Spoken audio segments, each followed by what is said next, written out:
And good afternoon, everybody, and welcome everybody to the stream. Just getting a few things set up here. I'm glad to be going again, I guess, after a good 2 months hiatus.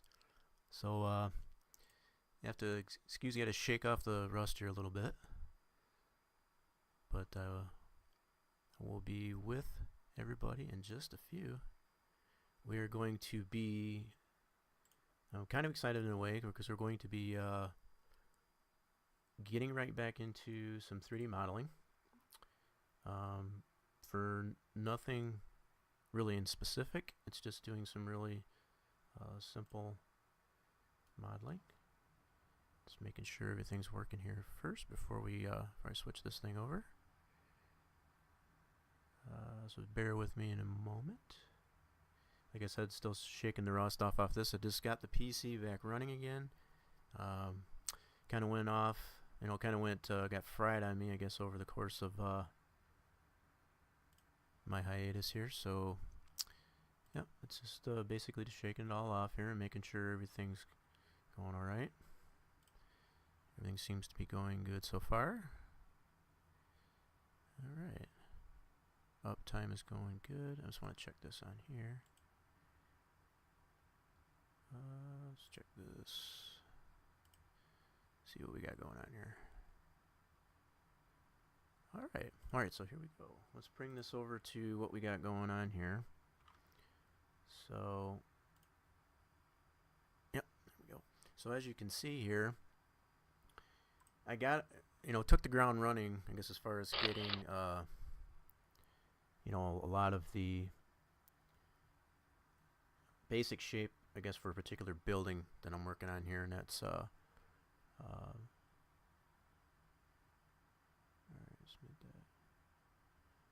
Forrest Child's now hosting the channel. Appreciate that, Forrest. Much appreciated. As I was saying, just Red Rivals got the host there too, but appreciate that, Red Rival. Thank you so much. Very much appreciated. Okay, just checking up on the things here. But anyway, what I've done here is just so that I can give you an idea of what's going on here. There's a ground plane here, and there's 3 different pieces here. I've done chunked these both out. This gives you an idea of what's in this scene. So I have my ground plane, which is and this is all the scale. This is probably something else to mention too. I still got the mapping on that one there, but that's okay. So I'm going to go ahead and hide this for a second, just to give you an idea of what's going on here. So what I'm in the process of doing here is constructing without too much detail, at least anyway. It's just a very simple model. This building that's outside of this racetrack that exists, it's a NASCAR sanctioned venue. If anybody's familiar, I guess, with NASCAR, but this has to be a particular track in Chicago, hence the name of the track is Chicagoland. I won't go into all that in details, but primarily what's been requested and commissioned by myself is to create this new building that they've constructed outside of the track, which is highly visible, I guess, as you're running laps, I guess, around this track. So this is one angle of it. I have another picture of it that shows the ground plane, just to give you an idea of what I got going on here. See, here's my ground plane that I made from that. Here's a bigger picture. So picture, if you will, outside of that track, based on the other picture that I showed. It's outside the track here. This is the scale of this. You can get an idea of the size of this building. So this is what I've got down here. I've got the 2 wings that are here, and this is the higher portion here in the center. Okay, so this is the center, and then these are the 2 wings. Okay, so I've got these broke down into 3 different parts. Well, actually 2, my bad. So this is the midsection here, which I can hide this for a second. This will give you an idea. Here's the 2 wings, and I've removed any unnecessary polys. Let me highlight this here for a second. I've eliminated any polys that we don't need, because this is not going to be visible. as far as mapping a texture to it. So I'm only exposing sides, polys of the model that are actually going to be visible as far as we'll have a texture on it. So this has been done to both wings as I labeled them as for this particular building. And just to give an idea of how high this is, for example, this is considered 2 stories. So that's 20 feet, the representation, I guess, for that. So there's that. And so this midsection ends up being approximately 5 stories. So this is 50 foot high. So if I was to build, say for example, I've got the units of scale in here set up to meters, so I'd have to adjust for that. But in meters, I can bring this up here really quick just to get sometimes get all over the board with this. I'm going to bring up my little conversion table here. I'm going to move this to a new window. Okay, I'm going to slide this over here. So what we're going to do is bring up our little conversion table. We're going to do meters to feet. Alright. And then what this will do, so since I've got this set up in meters, and that's primarily my unit scale that I use, like that most of the games and stuff that I produce these things for, they happen to be either in centimeters or meters for whatever reason. They don't necessarily use feet. So that's why I've primarily got this program, which is 3D Max. It's an program that deals primarily with it. You can use, you might have heard of other such 3D applications like Blender or Maya. This is similar in fashion. It's just a little, just a different take on it is all. But the units of scale are set up in meters. So just to give you an idea of what, how tall this thing is here, I'll create a box. And let's see, let's go over the top here. Let's get fully over top here. And I'm going to go ahead and create a box. I kind of went nuts, I guess, with this thing here. I wanted to show this whole process actually, but I wanted to get an idea of exactly what I was trying to, I just, like I said, took the ground running, I guess, with this thing. I got excited, I guess, about getting this PC running. I haven't had it working for quite some time, and I just got nuts with it. It's like, I need to slow down here because I need to show some of this in the stream. So I'm going to create a box here. Let's just get one initially laid out here, and I can change the height over here to reflect 10 feet. So that's what I want to convert here. So this is what I'm going to go to my trusty little thing here. So in meters, and this is backwards compatible. So if I put 10 feet, which is the standard height of a story, for any given type of building, that's considered a story, is 10 feet. So if I convert, that ends up being 3.048 meters. Okay, so I'm going to take this value, since our units in this here is meters, and I'm going to copy that to the height, like so. So now this one, this little box here, doesn't matter as far as the rest of it. It's just the height I was worried about here. So I'm going to move this way. This will give you an idea of exactly what I got going on here. So this is at ground plane, is at 0 as far as the height. In fact, I can verify that. So the Z, which is the height up and down, is flat. So this is even with this, what I've already laid out here, if you can picture that. So if I was to move this over to here, you get the sense. So this is 2 stories tall here for this building, for this wing or whatever, and this ends up being 5 of these. So if I clone these, I'll just show that as far as just to give you a sense of what I've done here. I'm going to go ahead and clone this. Where's my clone? Wait a minute, where'd my clone go? There we go. So we want to clone this. I'm going to go ahead and clone it just to show, and then I can move this up. So you get a sense here of exactly how tall this thing is. And this is what I did prior to the start of the stream, but just to give you an idea of how I went about this. So picture, if you will, if these are all stacked up on here, this ends up being that tall. So let me go ahead and just take it all the way up. I might actually have it more than I need it. But let's just see here. So that's 4 stories right there. I don't think I have these. Let's see what I did here. Might actually have it taller than I need it to be. Let me go straight on.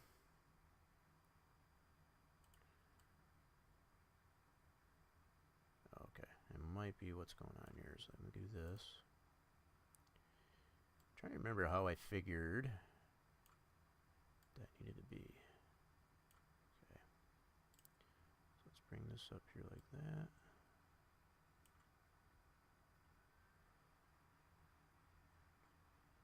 So I guess maybe I did make this. Here, let me do this. I got a better idea. Let me get rid of these. We're going to do it this way. I might have did this a little quick, you know, because like I said, I laid this out really fast as far as this prior to the start of the stream. So I might have made a boo-boo necessarily, but I think it's fixable. Alright, so let's slide this over here. So I need this to be 5 stories, so 50 feet. So I'm going to go into my conversion deal here. I need this to be 50 feet. I got to get used to not using my numpad because I got all my... So 15.24 meters. Alright, so I'm going to copy that value. Come on. Alright, so what I can do in here, since I still have the modifier for this thing. Yeah, there we go. So my height here, I'm going to paste that into the height. Ta-da! So that's how tall I need to be to make it 5 stories. So I might have necessarily made a boo-boo, which is not 100% terrible. So we're going to slide this back. So that's, looks like I made it 6 stories then. So I made it 6 stories, it looks like. I thought it was 5. So let me go 6 stories. 6 stories with 60 feet. So we'll go 60 feet. 18.288, so we're going to copy that value. Thought it was 5, I think I may have done it 6. So let's go into here and we're going to paste that to the height over here. And if I move this in, yep, that's going to be 6 stories high. It's a little bit taller, but we're pretty darn close. So that's basically 6 stories high in this middle section. Maybe a smidge off, but not too bad. So it's 6 stories on this and 2 stories on the wings. So that's just to give you an idea of how I've gotten to this point so far. So we'll go ahead and delete that. Now it's just to show you for clarity there, justification. Okay. So now where we're at, and the size of these actual wings, this midsection here, I'll bring the ground plane back in, which is basically just a map of this portion here, which I already have that. I got that broken down as well. Let me show that. So if I go into here, here's my ground plane. This is basically that whole building. So here's the midsection, which is taller. That's the 6 stories. And then the wings. I did not include this little building here. I just left it relatively squared off.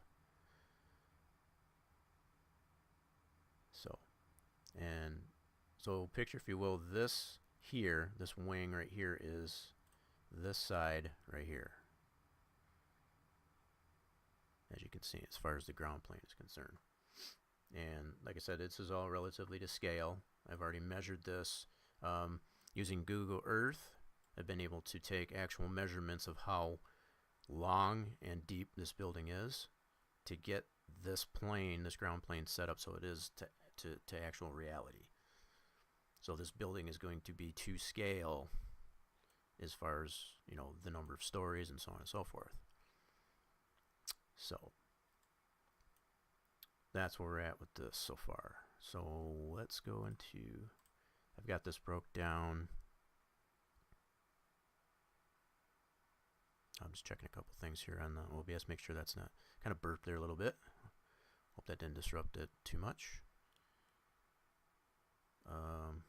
Okay, so now we're wanting to do, now that we've got our basic shapes for this building, and like I said, not putting a ton of detail in like particulars, like there's a, for example, there's a window section on this middle part of the building that you can somewhat see here on the front.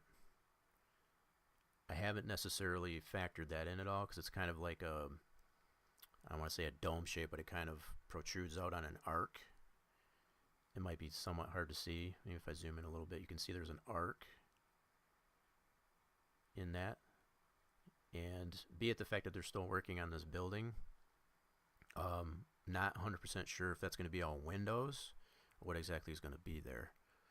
So I just kind of guesstimated without having the 100% true dimensions, I guess, of what aspects of the building actually has. So yeah, that's, I just kept it relatively flat. This would be the front. Whoops, let me zoom in on that. This would be the front of the building here. So this is all the front, this is the back, sides, and so on. So basically the point that we're at now that I've got all this done, removed all the polys that we don't need and such. I think one other thing I guess I want to do, now I think of it, there is a sign right here that's cut out. It's this, the IKEA sign. There is one right here, and I think that's part of that building that I was showing earlier as far as that little, I'm not 100% sure if that's going to stay there, so I haven't included that. So that's just kind of my, you know, thinking of what, see this little building that's right here, I think that's what's got that sign that's right here. You can barely see it through the, I think that's part of the IKEA sign. It's kind of obstructed there. So that's kind of part of the reason why I just left that out. I didn't want to include that. I just left that all relatively straight. And, you know, if I do get information, I guess, as far as how the building actually is once it's completed, you know, I can modify it down the road. But just to get the basic idea and shape and so on of this building, you obviously have this out here. So with all this done, that's basically laying the groundwork for this. Hate to keep kind of dragging it out too much, but just to kind of give some clarity, I guess, as far as what is happening, I guess, with this particular 3D model. Very simple.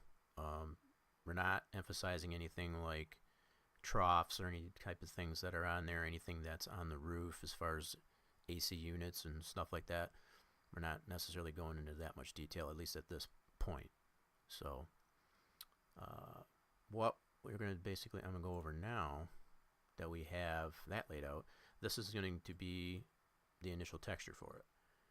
So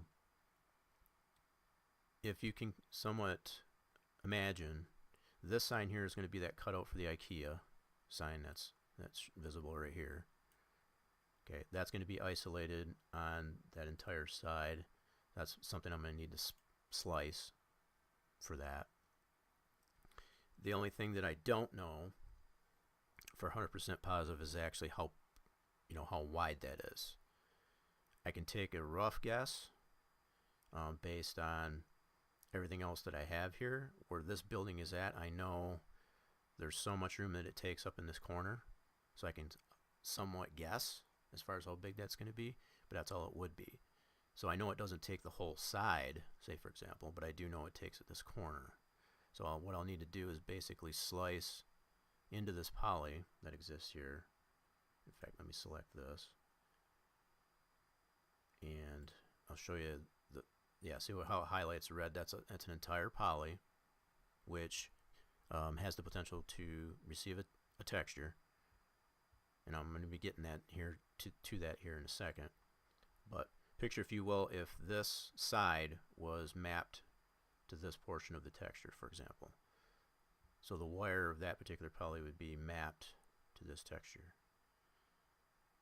just for an example. And that's primarily the way, you know, now that I mentioned that, that's primarily how I laid this texture out. I'll be able to split this in half here, so it'll be one side, and then the other side, and the other side on the other wing.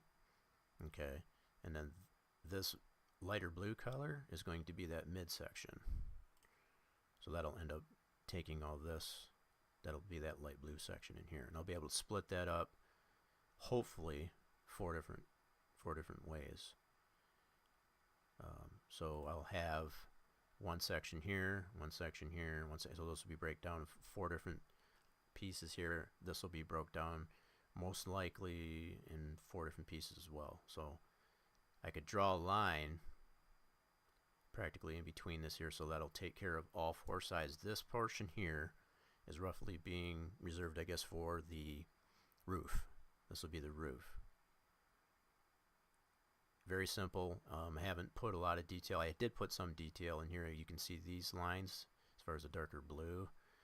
And I made it a different, slightly different color than what's visible here, just to kind of give it some contrast.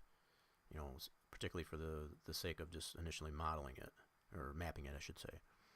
So once I get it mapped, I'll be able to change and adjust the color of the texture, I guess, to match what's actually visible here. So like the darker blue will next necessarily be this white, and the lighter blue would be closer to this color, if that makes sense. And it will make more sense as I actually apply this mapping to the model. But something else that's probably a fair mention, as far as when you're, most of these things that you make, most games, you know, as far as like, consider anything as far as that you might know that you play in, most of the models that have a texture to it, they're in what's considered a power of 2. And what meant by that is, for example, this particular texture for this model ends up being, I forgot what it was now, 1024 pixels by 512 pixels. Okay, so if you consider a power of 2, so like if you were to start with 2, everything's incremental. So in this case, it's offset, it's wider than it is taller, so you end up having to,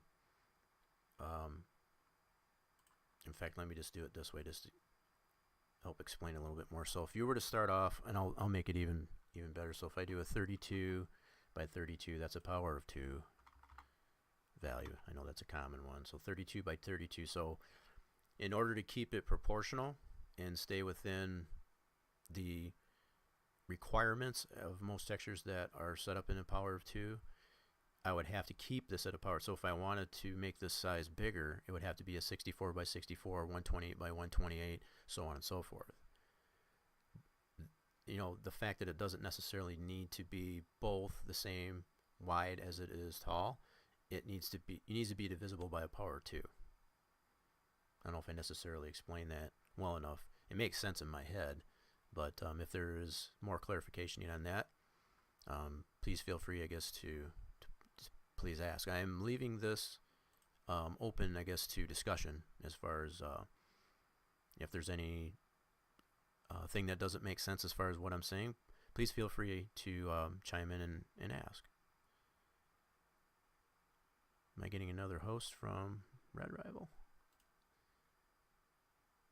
I'm just checking things here. I see Red Rival's got like done under the host. I don't know if that's just screwing up there.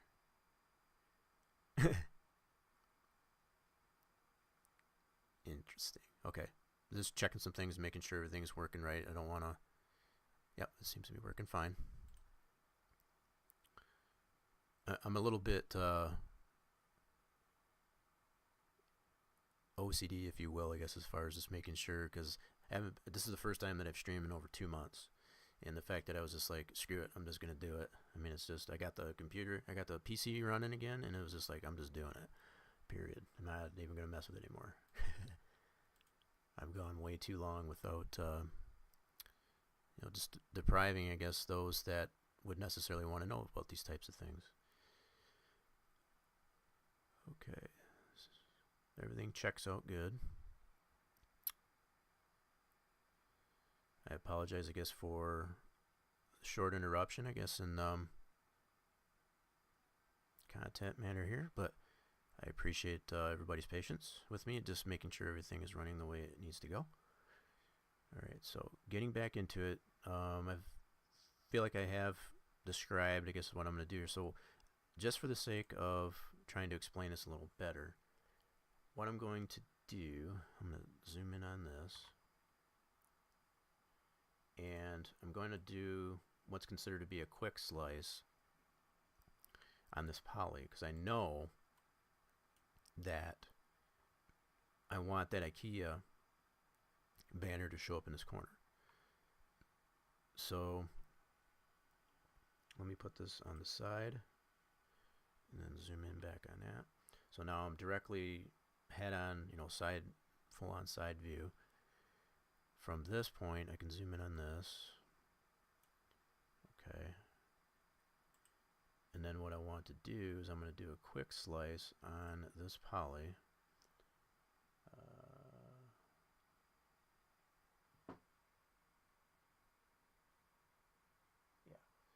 Here we go. I just had to make sure I had my rollouts correct on here because I know I've moved a lot of stuff. So what I've basically done is just highlighted the quick slice on here, and I'm going to turn on my snaps toggle.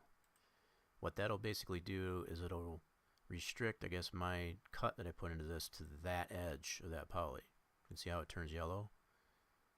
So that way I'm not too short and I'm not way off. So it's like, consider like if you're trying to line up a circular saw blade, I guess, as far as cutting your piece, you don't want to be too far over or short of your line that you've got drawn, I guess, as far as where you need to cut.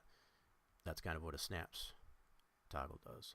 So what I'll do, and this is going to be a complete guess, and I can always move this later on if I find out that it's either too narrow or too long or not long enough. I can always adjust that later on.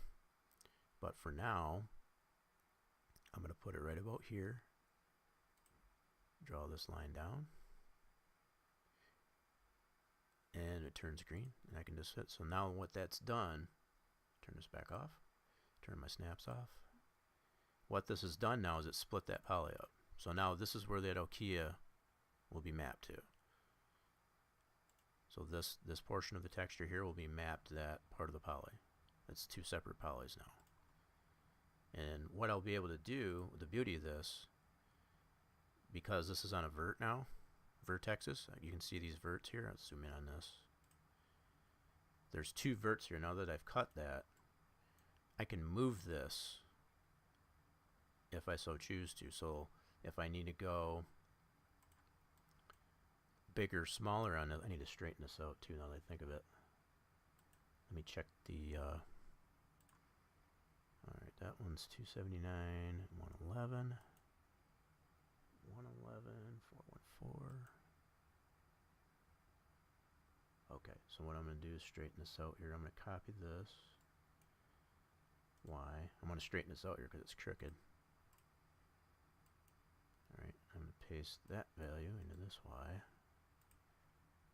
So what I've just done there is I straighten it out there so it's not crooked. So that's a complete straight line now. So if I check this one, and as it being 111.398, and this one's also 111.398. So I know it's directly straight across. So getting back to it, as far as like if I go ahead and map this IKEA there and I find out that it's, let's just say for example, it ends up being not wide enough, I can move this. I can make it shorter or smaller depending on actually how much room it takes on that side of the building. So we'll just leave it right about there. So now I have a place to map that IKEA sign. Alright, so let's go zoom this back out. So now I know I got that cut out there, so I'm good there. Now what I'm going to do is actually apply the texture. I think I've already got this made up into a flat, what we consider to be a flat. So this right here, and probably a fair mention to this too, if you have, I've got this in here, this is in layers. So be it that I'm using, in this case, PaintShop Pro 7. This can be done the same way in any other paint program that allows layers.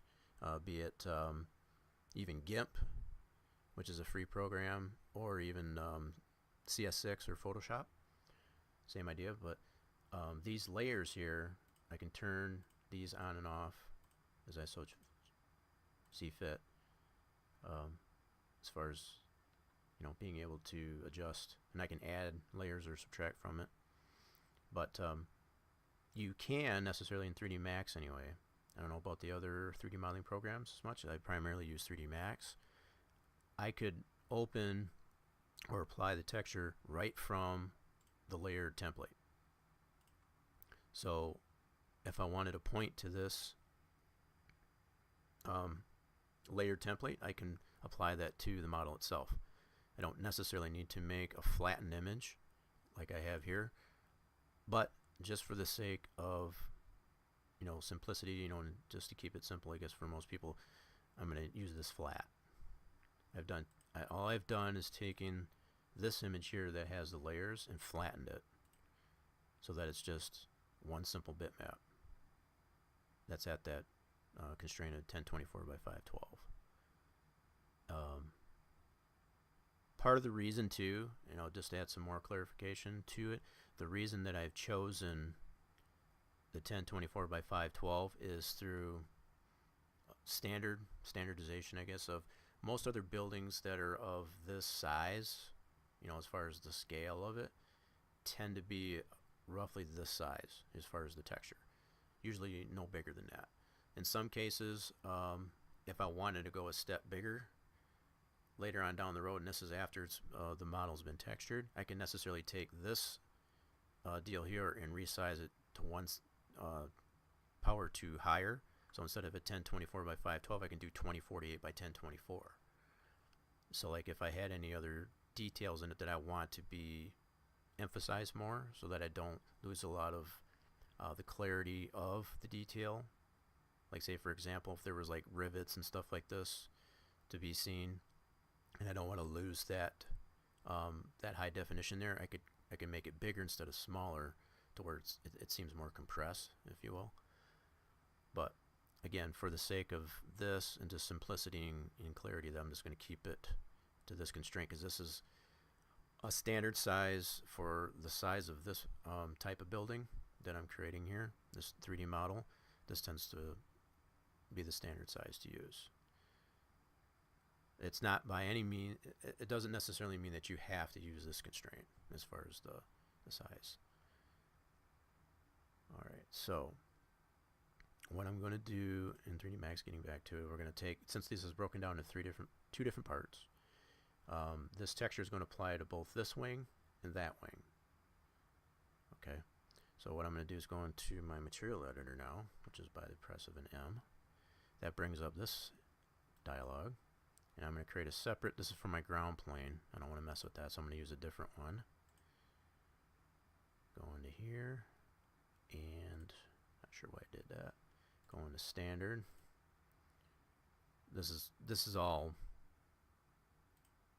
not going to be necessarily the same approach that you would take on every single type of model that you create, but this is a rather simple model, and that's all it necessarily requires.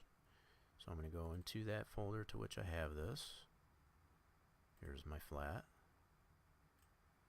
Okay, so now that's in that sphere, and I'm going to apply that directly to this model. So it turns colors, which now it just needs to be mapped. So that texture is applied to that part of the model at this point. Now what will need to happen is I need to apply what's considered to be a UVW unwrap. Okay, I know it's a mouthful, but bear with me, stay with me here. So with that highlighted, I'm going to go into my rollout here, and I'm going to scroll all the way down to my unwrap UVW. Okay, creates that green bounding there, which is what we need. Then I'm going to go into here, select. Actually, I'm going to go into I'm open the UV editor itself. Make sure that shows up in here. Let's see. Yep, we need this. And let's make this a little bigger so we can see what's going on. There we go. And then we're going to go into our options, preferences, and we're going to change the size to reflect the size of our texture, which is 1024 by 512. Okay, and then we don't need to tile it. Brighten it up just a tad, and we'll apply that.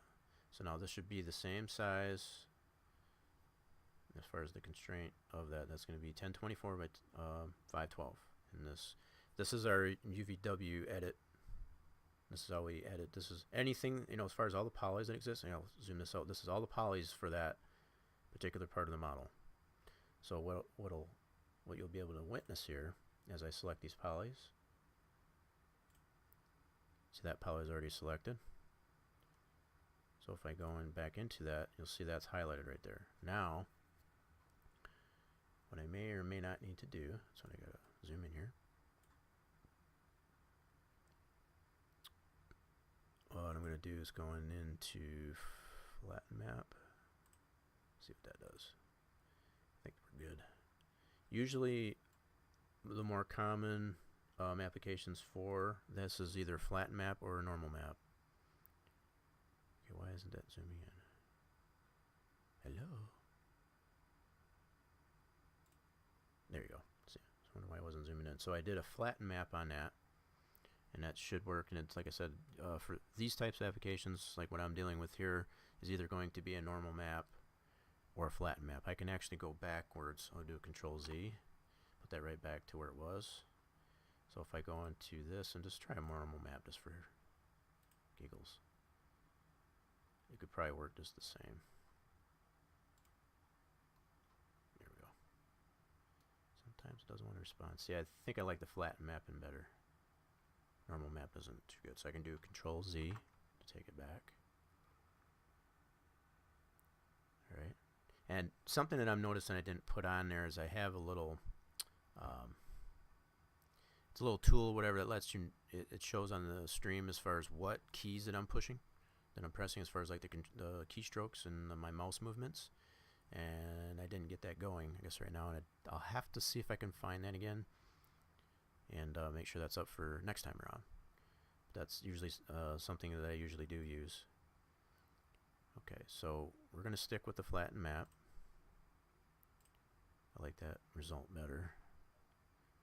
And primarily because it keeps it flat, for lack of a better way to describe it. It keeps it flat. And from here, I can hide the polys that I don't need. So it's just the only one that's showing is the one that I have highlighted in the scene here. And this is something that's going to be pretty cool. Let me see if I can zoom in on this. Okay, let's pan this over here. So what I'm going to do, and you can see some of the texture, it looks like it's already upside down, so I'll have to do some reorientation of it, but that's okay. Not a big deal. So now what we're going to do is we're going to size this, freeform. We're going to size this up. Yep, I can already see we got to flip it, which is okay. This new mouse that I got, it's so much better. I mean, the one that I had was, just garbage. Complete garbage. Okay, so all I'm doing is lining up the edges of this poly within this IKEA sign.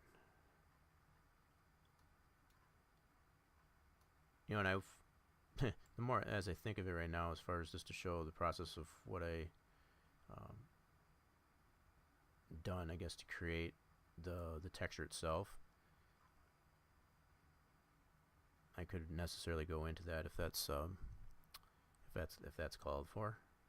Like I said, I'm kind of keeping this open for any discussion. I'm kind of, you know, I feel like I'm stepping on myself a little bit as far as, you know, explaining these types of things. I want people to kind of understand, I guess, what's going on, with what's going on here. So if you have any questions, please feel free, I guess, to chime in there and let me know. I don't want anybody to feel like that's like, what is he doing? All right, so now as you can see, from what I got in here, it's actually upside down. So what I'll do is I'll flip that this way, and it's also backwards this way. So I'm going to flip it also vertically. There. So now it's right side. So now if I deselect that, now that's mapped to that portion of the texture. So now I've got that part mapped to that. Now, like I said, be it the fact that that's already mapped the way I have it there, if I find that that's too small and it's further down the wall, say for example, as I do this, I can adjust that once this mapping is complete, and I can move that in or out based on that that slice that I did earlier. So that's kind of a nice feature, I guess, with 3D Max anyway. So now I'm going to map the rest of this poly. So let's go back to here. We'll go to Polygon, select this part. Right, and we'll go back into our UV editor. Right, where's our, yep, so that's showing way over here. So it's good. And I still got the toggle on for it to only show selections that are, you know, things that are selected. So everything else that's a part of that model doesn't show. So I'm going to do the same thing, do a flat map. Okay, so it's already going to put that where it needs to go. Hello. There we go. Now, I think what I'm going to do is put that one on this part here.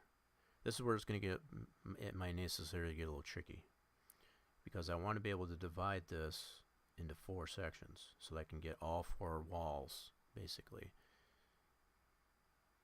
So I think I'm going to use this top portion of the texture.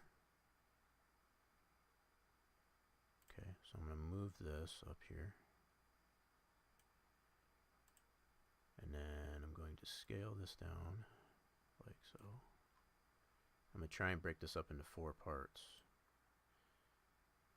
Not sure how successful I'll be with that, but I think it's possible.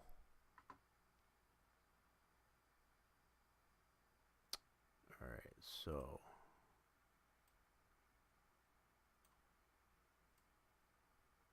I'm going to line this up. Zoom in on that. Oops.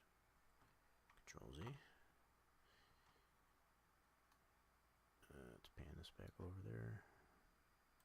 Oh, you just don't know how much better this new mouse that I got. I didn't spend a ton of money on it either. That's what the crazy thing about it. Alright, so all I'm doing here is just lining it up with this part of the texture.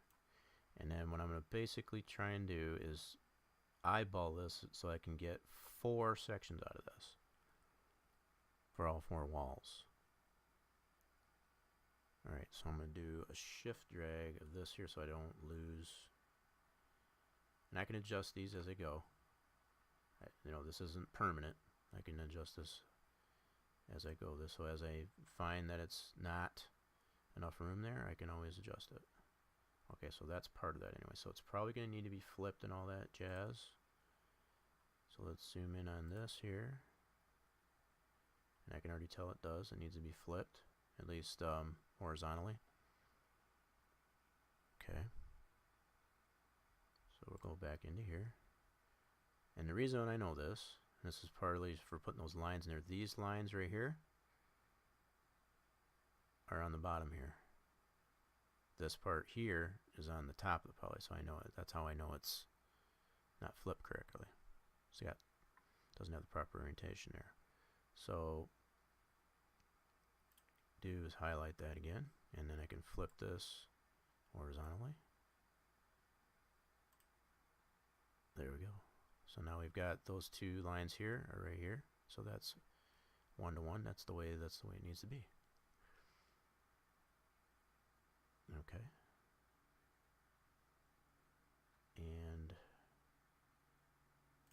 turn this back off here. I should turn it back on there so I can see all the other pieces of the model.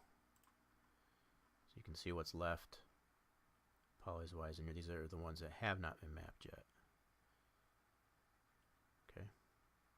So now let's select another poly. Let's get this front side here.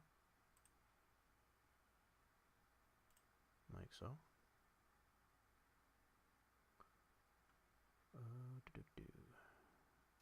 Pan this over. Alright, now I'm going to do the same thing as I've already done. Go up into my mapping and do a flatten map. Okay. So that's already where I need to be. I can zoom in on that. Whoops.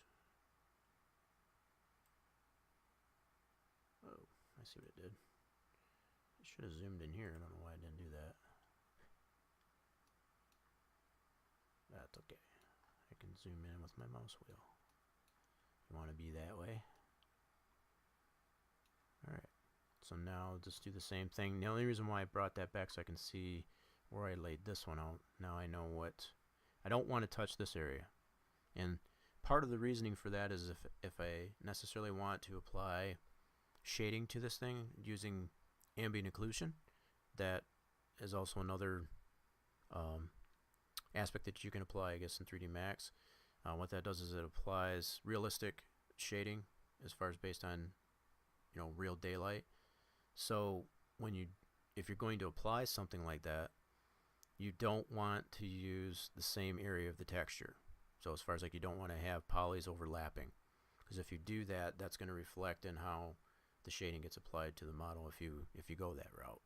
So this is something always to take into consideration when you're applying your mapping to your texture, to not have your don't use the same area of the texture as far as having polys overlap each other. So yeah, so now I want to move this over to here, and I'm going to scale this. So what I'm going to basically do, come on, there you go. Okay, so what I'm going to try and do is take this, just for the sake of getting it to the right size, so I'm using somewhat equal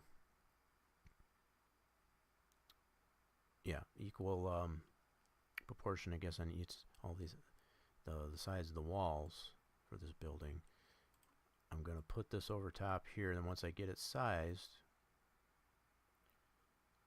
and I can necessarily do a grid snap too. That's something else I can probably necessarily demonstrate.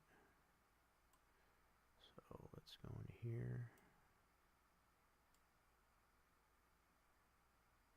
Alright. I'm just going to get this close. I'm not going to get it perfect. But as far as the grid snaps go, that's how you can get it perfect. And by perfect, that means snapped. Alright, so if I use grid snap here, what I can necessarily do is I can go into vertexes here. Now, check this out. So if I got the grid snaps on, I can snap that to that, so I know I can get it the exact same size as that other section. No guesswork. Okay, so I'm going to select this vert.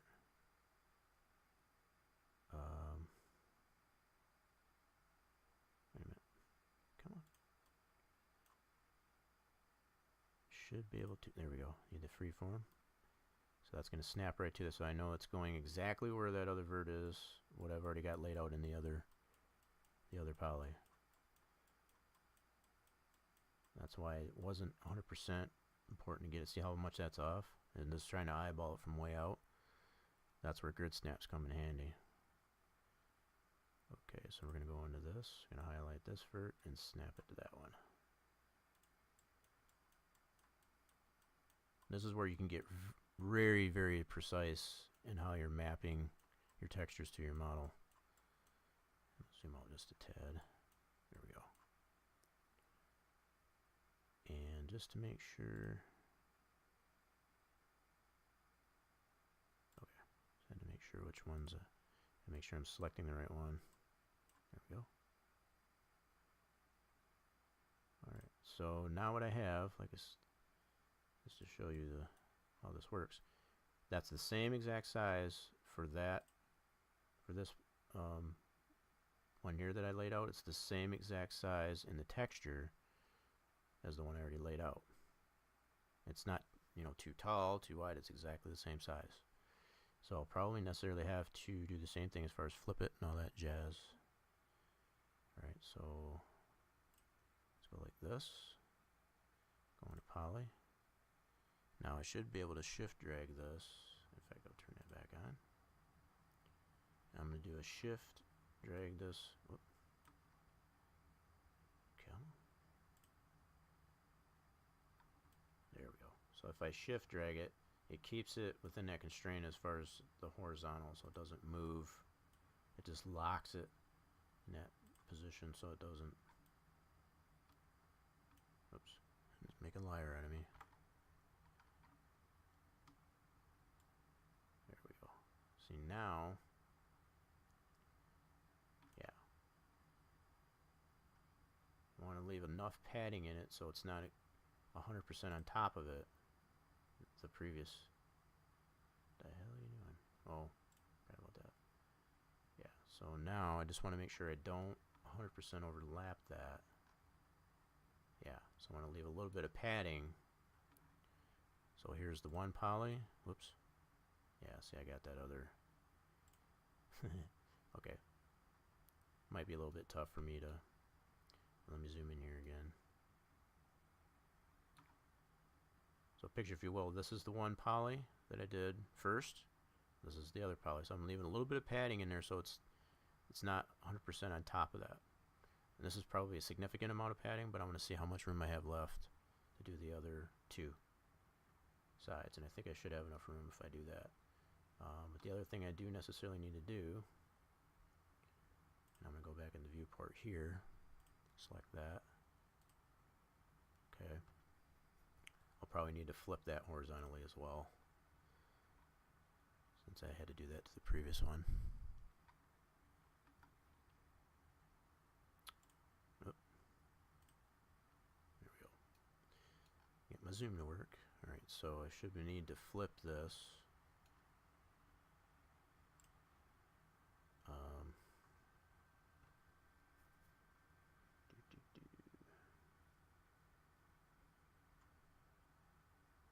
I'm having a little bit of a brain fart right now because I'm trying to remember deselecting the face on it. Okay, hold on. Yeah, I think that's how I should be able to do that. Yeah, it does need to be flipped, so I can see that's on the bottom just like the other one was there. So I got to flip it horizontally. Okay.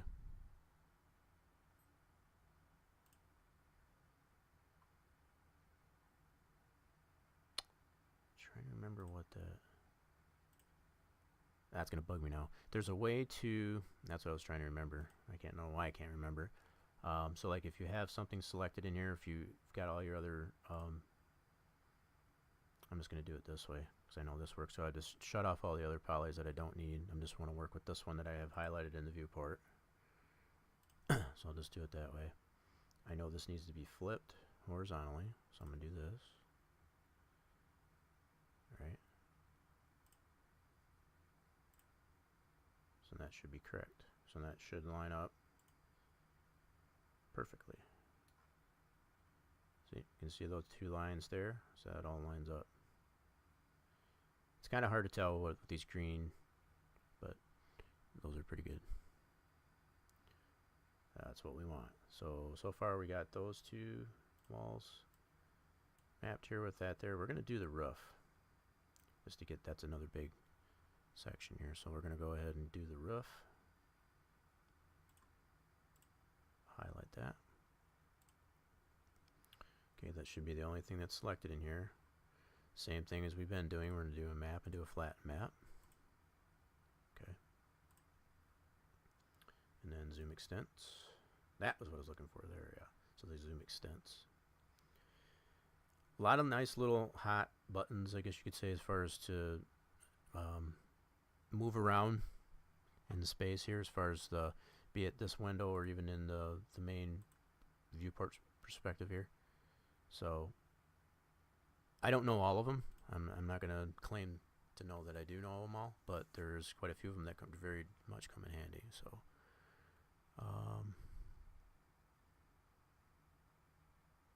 alright, just checking my uptime there. So we're coming up on to an hour into this thing already. Man, time flies when you're having fun. Alright, so what we want to do here now is scale this down. I don't know if I necessarily want to use this entire thing. I might break it up into 3 sections. One section for each building. So for this building, it'll be one third. The middle part would be another third, and then the other wing would be the other third. That's initially what I think of. So I think I'm gonna make this a little bit smaller. There's not a whole lot of detailing here, but even if I was to put some detail on this roof, you want to make it more granulated, what have you, make it like an asphalt roof or something like that, it still wouldn't matter. There's nothing that really needs to be lined up as far as that goes. Alright, so let's just go ahead. We'll do that.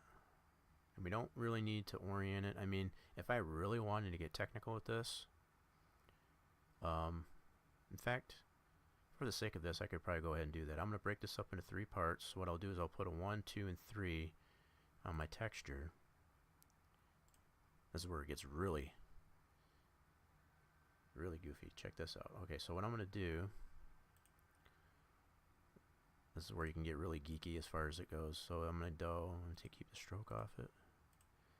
Just make this white, and we'll make this a little bigger.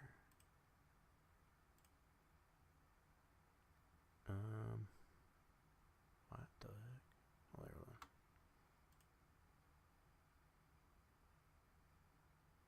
go. Nah, I don't know why that didn't make it. Maybe it's not quite as big as I thought. Okay, so let's do this and make a 1. Make it bigger. Let's go. What in the world? Why is it? Oh, I know why. I gotta put this above all that. Ta-da! Gotta love layers. Alright, so this isn't really gonna matter too much. All I'm gonna basically do, in fact, let me redo this real quick. I don't need to resize or anything, so I'm gonna put a 1 here, a 2 here, and I'm gonna show you why I'm doing this here in a second. It's a method to my madness here. This is going to help me orient that better for these 3 different parts. And it doesn't matter if this lines up here, I just want it to show up on the texture. So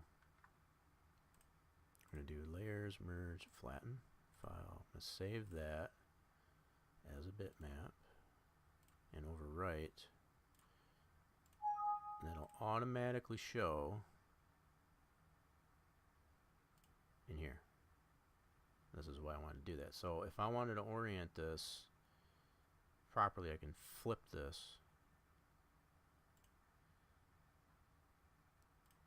Hopefully that makes sense as far as anybody that was confused as to why I was doing that. Okay, so if I really wanted to get picky with this, as I just did, in fact, I'm going to update the map in here.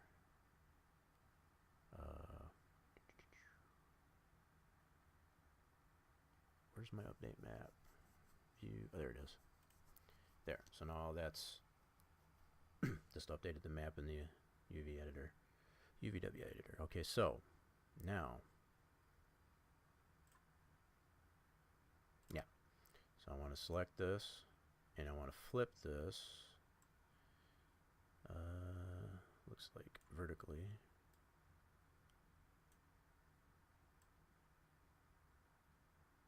No, I want to rotate this completely. All right, I know what I did now. So I should be able to do a shift. Go like this, 180 degrees.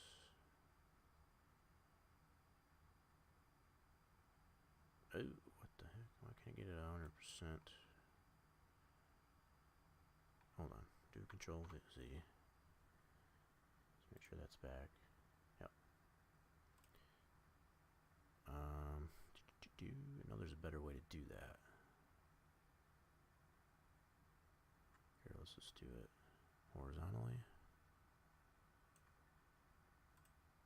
There we go. Horizontal flip. So basically what I did there, as you can probably tell, for each of those sections now, to break that area of the texture up in 3 sections, it'll be oriented the same. So I'll have 1 here, 2 here, 3 on this one. And if I really wanted to get picky, I could center this up, roughly. But I'm not going to do that because I didn't line these up perfectly, I guess, within these sections here. I just kind of laid them in there roughly. But it'll help me, since it's all it is just black, there's no way for me to tell how it's oriented. You know, so if I had not put this number in there, I wouldn't have known necessarily that it was facing towards the back of the building. So now I have a way to orient that. Okay. So we're going to consider that finished. Now we'll get this poly. Alright. And we'll go into here.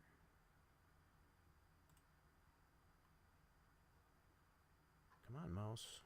Don't. You're working for me. There you go. Sometimes it gets a little finicky, but for the most part, it works a heck of a lot better than my other one did. Okay, so I'm going to go mapping, flat map, zoom extents. Okay. And I'm going to put that. I'm going to have to turn those back on. There we go. So I can see. So what I'm going to do is move this to our last one we did here. Zoom out a little bit. We're going to freeform this just to get it roughly into place here like we had it. Okay. Zoom in on that.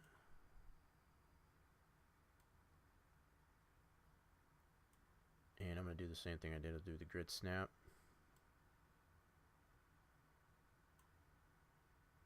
Alright, so we're going to go into vertex. We're going to use this freeform and grid snap to this. And I'm using this freeform tool because I can put the arrows here. I don't know if you can necessarily see that, but I can put this in the center here, and it's much more precise this way, as opposed to just using the free move. Because otherwise, you're all over the place. It's just, yeah, it's not as precise to do it that way. I know I've explained that. Okay, I'm going to turn this off here just to make sure I get the right one. Okay, so I need this one here. Snap that. Oh, see, sometimes it'll do that too. It gets a little confused as to what it needs to snap to. That happens. Not a big deal. Oh, you dirty rat. Come on. Yeah, sometimes it'll do this. Yep, get a little finicky. So it doesn't, it's trying to find, because the way it usually will try and snap. There we go. So that's snapped. Sometimes you just gotta play with it a little bit. You gotta fight with it a little bit. It's not too much of a big deal. All right. So now we know that's the same size. All these are gonna be proportionate. All right, and then I can turn that off. So now it's just that particular one. We'll go back into polys and turn that back on. And I'm gonna shift drag this over. Like so, and leave a little bit of padding in it. That's maybe a little more than we need. Okay, there we go. So I should have enough room to make one more. So I'll have my 4 walls taken care of as far as on that part of the texture. And I've kept them proportionate. That was what I was shooting for, so that should work. Just like I anticipated. Alright, just going to check a few things here. I know I've been in here for an hour, so I just want to make sure that I haven't lost anybody. Everything seems to be okie dokie so far. I think what I'm going to do for the time there, be that it's a little over an hour, I'm going to go ahead and take just a short little break. And don't go anywhere. I will be right back.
Alright, and then we're back, everybody. Sorry about that little delay there. We just had some business to take care of. I think we're going to move right back into it here. So, alright, we finished 3 of the sides of our building here. Now, the only other side that we have to do on this part here is this little sliver over here. So it's not quite as big as the rest of them there, but I think the other thing I did miss, I need to check here. Let's make sure we've got this oriented properly. Alright, so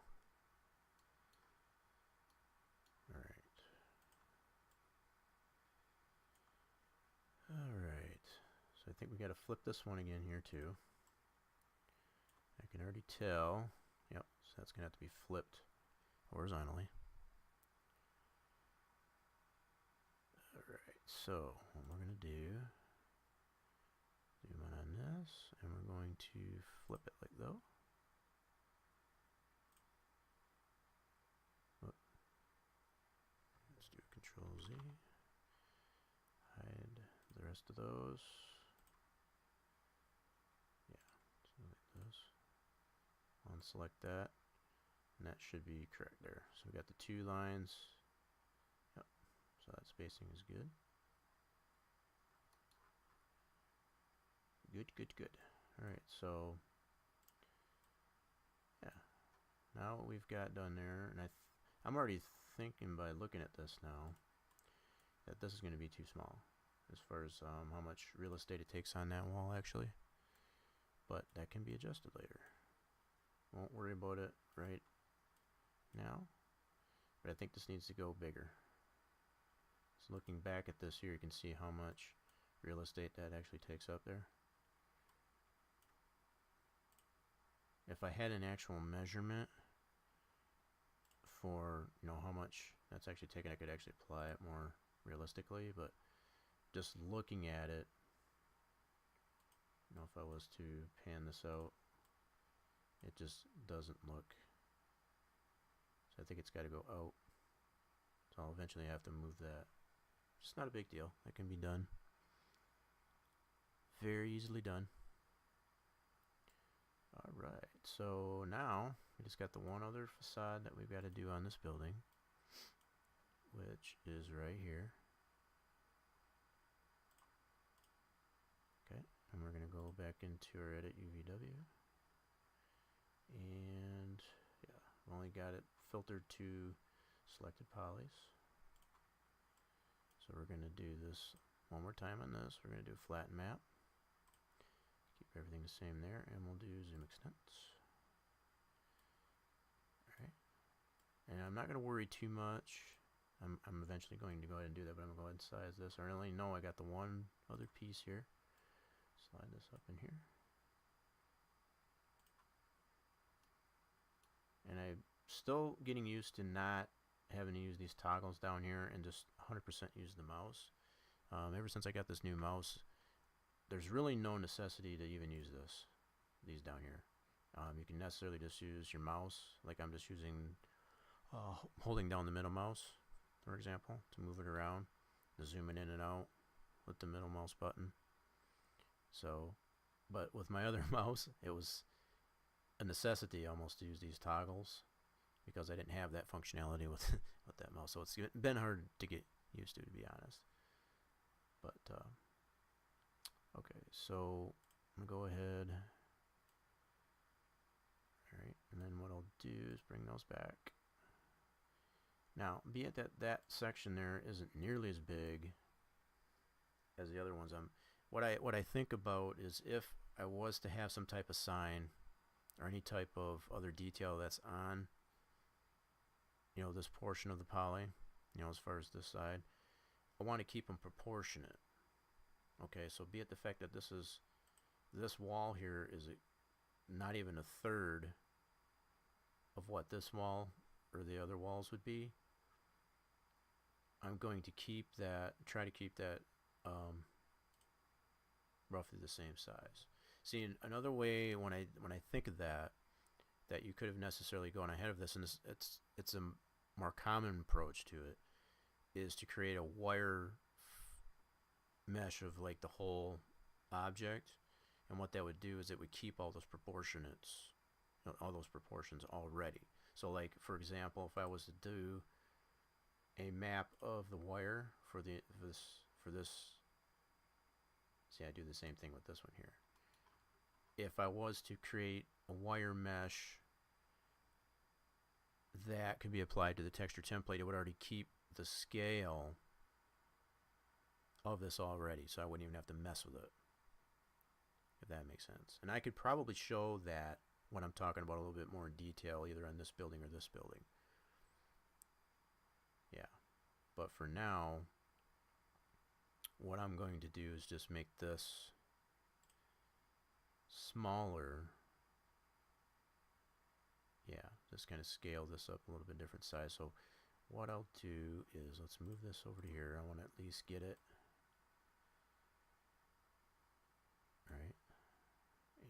freeform this just a tad. Let's get it closer to. Alright, so now I'll zoom in on this. Move this over. Alright, now go to vertexes. Gonna use freeform tool. Grid snap that.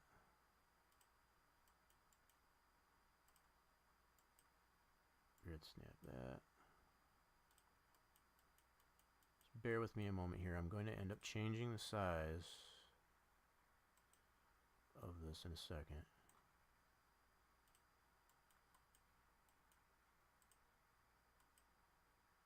Alright. There we go. So we know that's the same size. So now, turn that off. Alright. Go into polys. And I'm going to turn that back on. And I'm going to shift drag this all the way over here. Okay. Yep. See, so if that would have been the same size of wall, this proportionately, this would have been pretty reasonable. As far as how much padding is in between each one of these, it would have been pretty sufficient. But I don't think I necessarily want to keep this particular that size. So what I'm going to do is go into vertexes here, and I'm going to select these two, and then shift drag those this way. Okay. And keep it proportionate to how big this actually is. And again, if I really wanted to, in fact, I could probably do that. Go back into texture.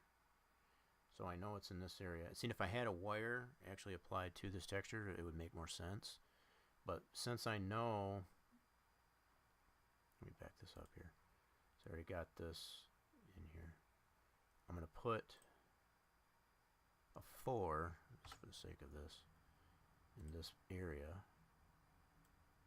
Whoop. Okay, do it like this. And then do another layers, merge, flatten, and a file, save as. Okay, so that should automatically update. See, now it gives me some sense of scale. Right, I already know it needs to be flipped. So that's one thing I need to do. Oh, I'm going to update our map in here. Update map, there we go. Okay, so one thing we do need to do is, whoop, I gotta just go into polys and make sure I got the whole poly selected. Flip that. Right, so it's gotta go this way as well. Okay. There, so now it's on. Yeah, now picture this so you can see the highlighted poly. It's on that right half there, okay? So to get that scaled, what are you doing?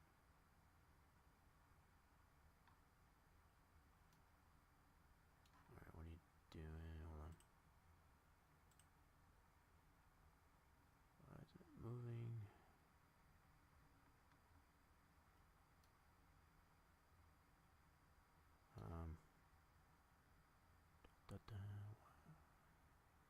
Okay, it's not a grid snaps. Trying to figure out why it's not moving it. Hold on. Control Z. Why is my shift not working? There it goes. For some reason it wasn't working there for a second. Alright. So now, in comparison here, that should be, yeah, see how you can tell, I mean, so I can, let's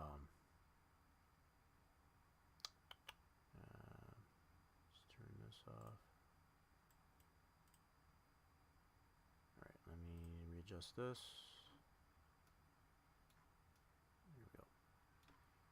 So what I'm trying to do, you can tell this is kind of stretched. If I was to put a line here, you kind of see what I'm talking about there too, but I can see that that's stretched. And I don't want it stretched, so what I'm going to do is go to polys. And I'm going to adjust this a little more. In fact, let me go by vertex.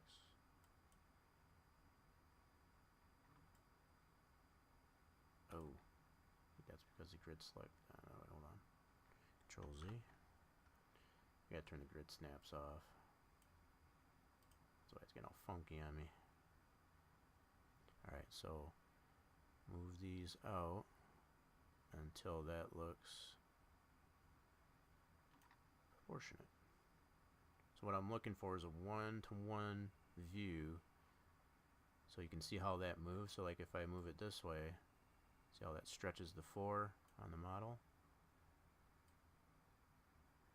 So just to get it more proportionate.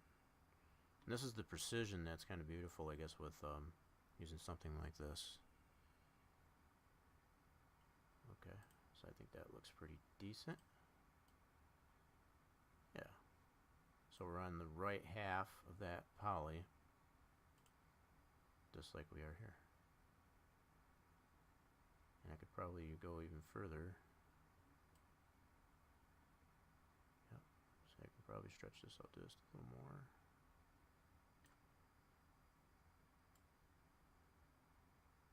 Yeah, I don't think that looks half bad. Pretty good. Alright, so it's that. Yeah, so now we line up both. Yeah, so that lines up, these lines all line up, so we're good. Yeah, so that's just one way to be able to, you know, to add some clarity to your texture as far as getting it lined up properly. Is be at the fact that I've only got the horizontal lines on there, it's kind of tough to know as far as like how it's scaled. So in order to get that somewhat proportion, I guess, on this little sliver in comparison to the other walls, which are long, you know, a lot more stretched out, that's one way to go about doing that. Alright, so that particular wing of the building is complete. You know, it's all initially mapped. Okay. So I'm going to move on to the middle here. Yeah, let's do the middle. We got to apply the texture to it. Okay, so that's selected. I'm going to go into my material editor and I'm going to apply that to the model. So that changes colors. And I'm also going to apply unwrap VW. And then I'll go ahead and open that one. And this will be totally separate from the other two wings. Okay, so we'll have to set this up. Go to preferences, we have to set this up this same way, 1024 by 512. Right. Change the brightness a little bit. Alright. So now we're off and running on this one. Yep, let's change the sizes up a little bit. Okay, so let's start with this side here. So we'll go on our poly, we'll select, and this is broken up into two different polys, and that's just the way I constructed it. When I initially did it, yeah, I kind of I did that previously, so if you would have seen that, that's DJ, how you doing, buddy? How we doing there? Welcome to the stream. Glad to have you. Seeing if any of this makes sense to you. This is part of the reason why I do this. This is my hobby besides playing games. Feel free to ask any questions, as I've already mentioned. If anything doesn't make any sense to you, don't hesitate to ask. Are you gonna place me? Oh, I heard you. Yeah, you were discussing that in Discord there. I heard yeah, heard about that. So that's pretty cool. Keeping stream up while playing some games. That's pretty cool. It's a 3D box. Yeah, it's a really simple box, and I've tried to keep it as simple as possible. And I didn't want to go too crazy, I guess. With I've made some, some very intricately detailed objects prior to this stream. It's been over 2 months that I've been streaming, so it's like I've made a lot more complex models than this. This is very simple, so it's like for anybody that's really wanting to know just the basic simplicities as far as how to make a 3D model, this is about as simple as I can make it. I mean, to be honest.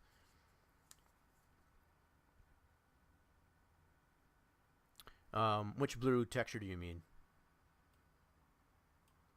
I know I've gone over a lot of stuff like there, but as far as like, this is my ground plane for what it is I'm trying to construct. And I can go over that really quick here as far as my ground plane. So this is part of the ground plane. This is the actual building that I'm trying to construct. As far as the top-down satellite view, gives me a very good indication of the scale of it and so on. So that's one thing that's going on in my viewport here. Yeah, satellite image. Yep.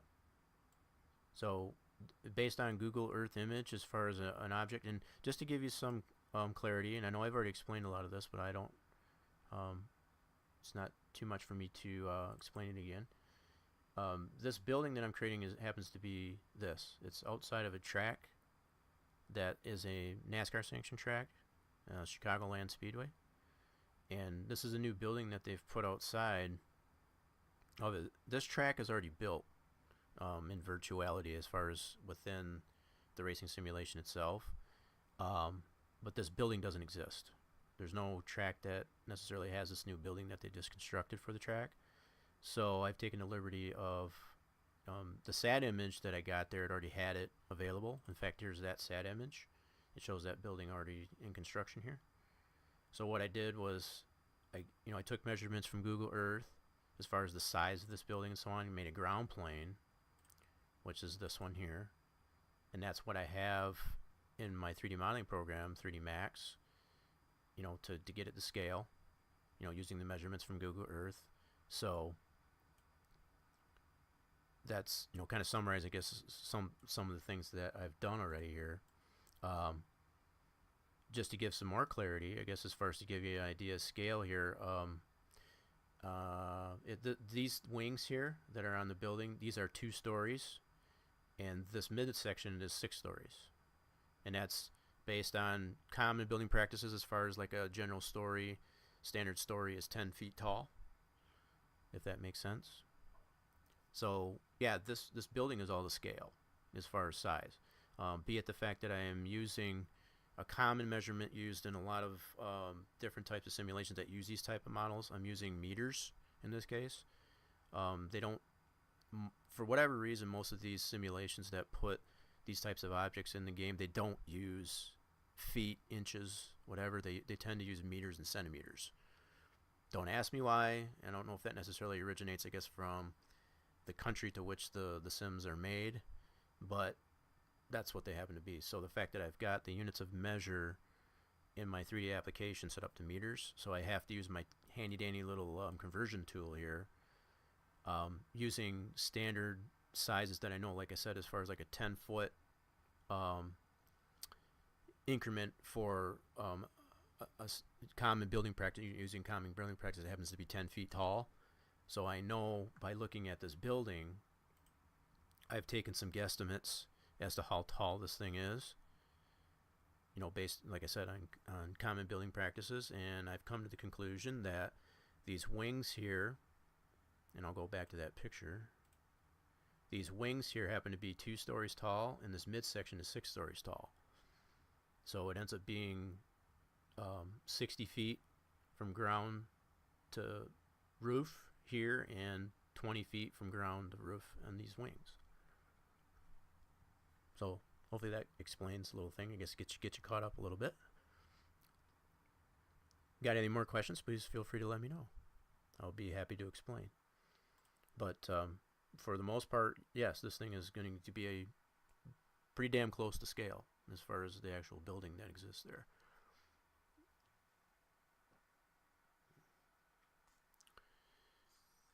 Do my thing. Alrighty then. So what I'm in the process of doing now, I've already mapped this one wing here of the building to my texture, and I'll go over that here a little bit.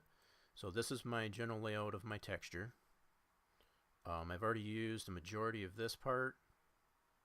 I've already used a section of this part, which is the roof, and then my little IKEA tag that happens to be right here. That's all isolated here. So what I'm in the process now is this midsection here, the 6 stories that exist in the middle of this building. I'm going to map these 2 polys that exist here that I got highlighted to this part of the texture. I'm going to use a portion of this in here.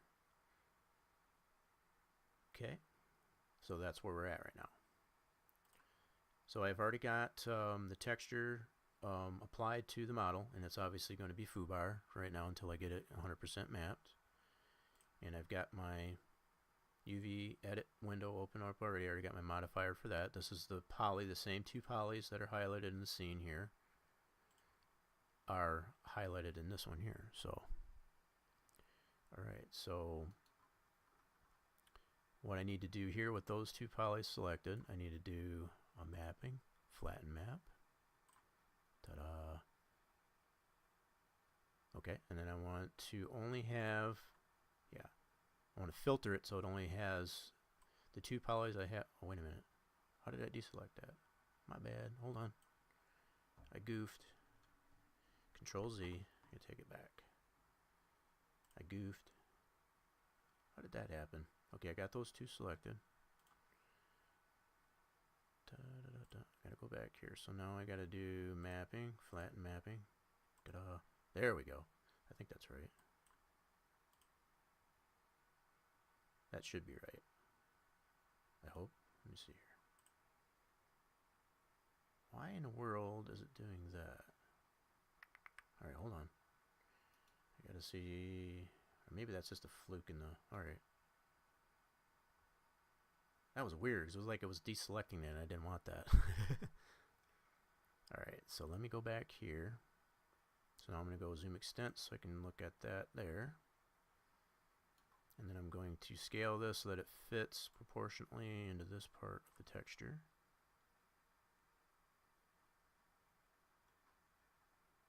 Let's see here. Yep, that should be good. Oh, I see what it did. Interesting. I didn't know it was going to do that. See, so basically what's happened here, because I've got 2 polys split in the middle here, by doing a flatten map, it's separated those. See, I don't want it to do that. Alright, so I'm going to do a Control Z. I'm going to go back. I don't want that, so let's do Control Z again. So we might have to do a normal map on this. Let's see. Normal. Let me see how that looks. That's not right either. Nope, definitely don't like that either. So I'm going to do Control Z, take it back. I'm not 100% sure why it's separating that. That's interesting. Didn't expect it to do that, but let me go back to the flatten map. I'm going to keep that all the same. If anything, I can probably stitch it back together. It's probably not that big a deal. See how it's separated those 2, but it's in actuality on the model, it's not. Oops. Yeah, see, those shouldn't be separated. But I wonder if that's why it's necessarily it looks like it's deselecting, I guess, this bottom poly. Alright, so we'll deal with it. I think it should be fine. So I'm going to move that entire thing up to here. Alright, and then we're going to get this thing scaled what I did, the same way that I did the other building, as far as like try to make 4 different sections in here. So I want to get 4 different sections on here. You know, as far as the front, the 2 sides, and the back, all out of this this light blue area. All right, so let's scale this down. Come on. Hello. There you go. Still trying to get used to my new mouse. It is much better than my other one that I had previously, but it can sometimes be a pain in the rear end.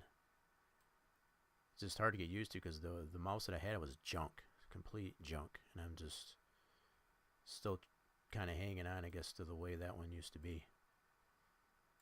Alright, so I think what I'm going to try and do, let me see how this looks on here for starters. Yeah. Huh. Alright. Interesting. Bear with me a second here. Yeah, see, so what I'm going to have to do... okay, so this one is... which one? That's the bottom. Interesting. I don't know why it did that, but I'm going to go ahead and flip this one horizontally.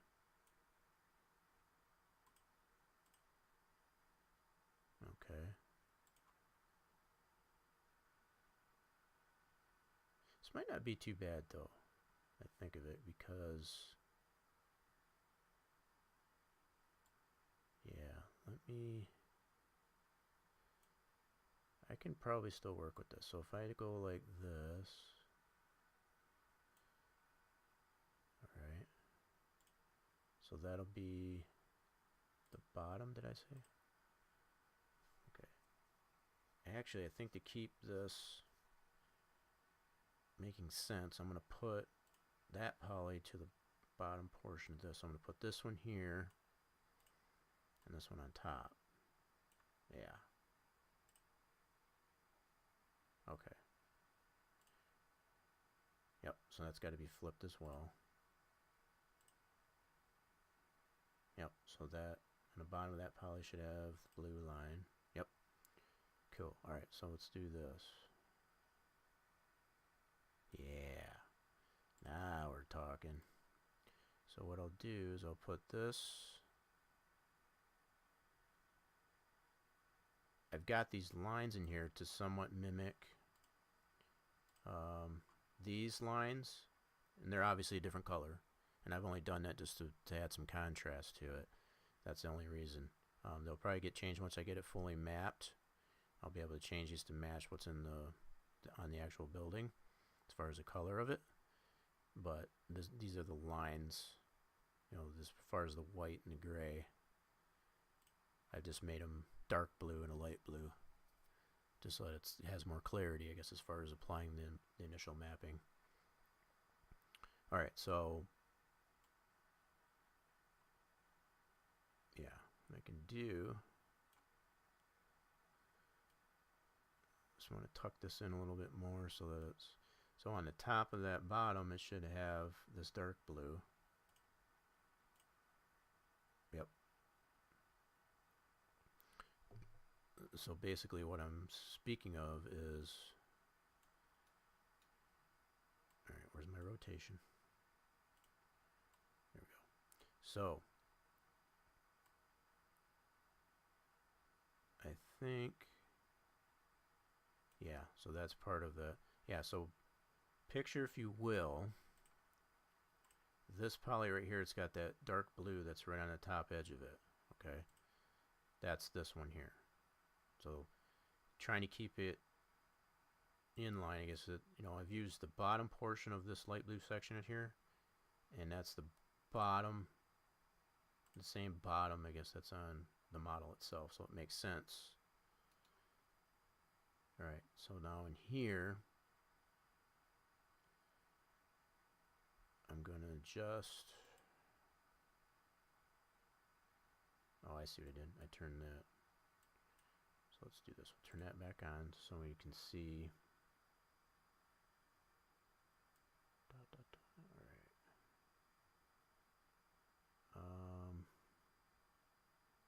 Okay, this is where it might get, so I want to go this way with it, or this way with it. That's the question. All right.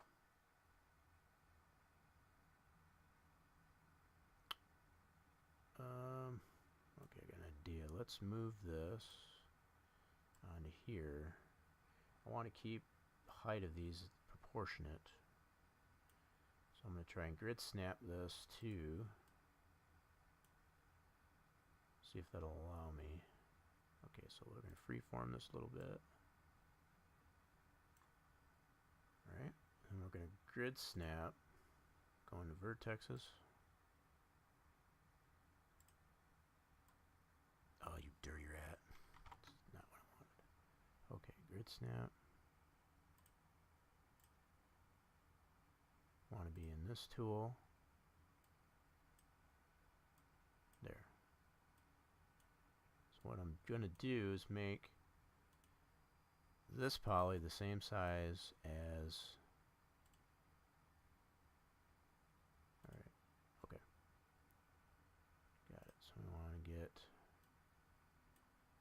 this one snapped to there, this one snapped to there. Okay, so I know that poly is the same size, so they're both the same size now as far as the mapping is concerned.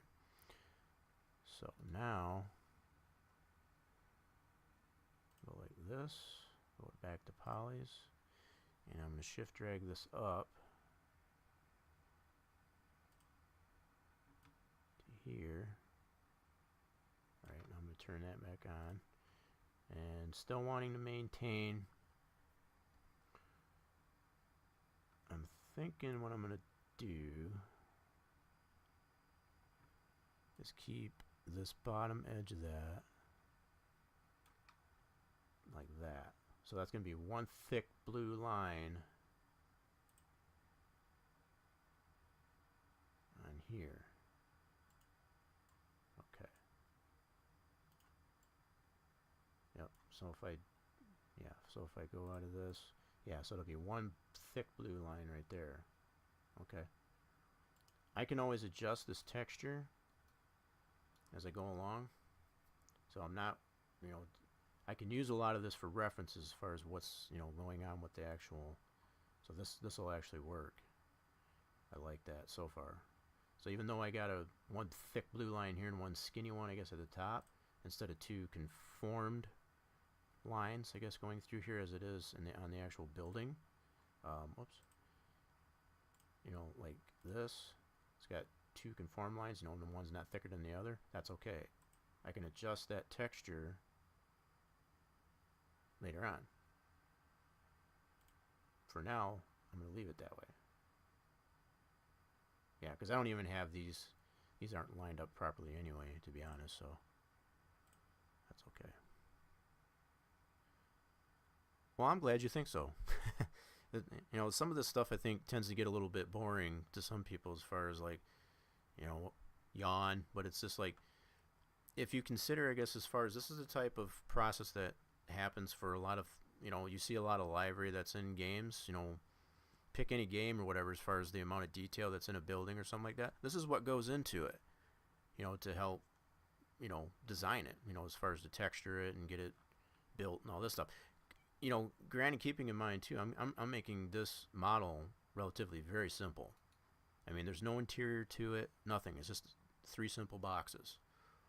You know, so elaborate even further as far as, like, you know, these more intricate models that you see in a lot of different, you know, games. You know, just magnify that many times. I guess just to give you an idea of how much time it takes to build, you know, to put together one piece of, you know, building or whatever. So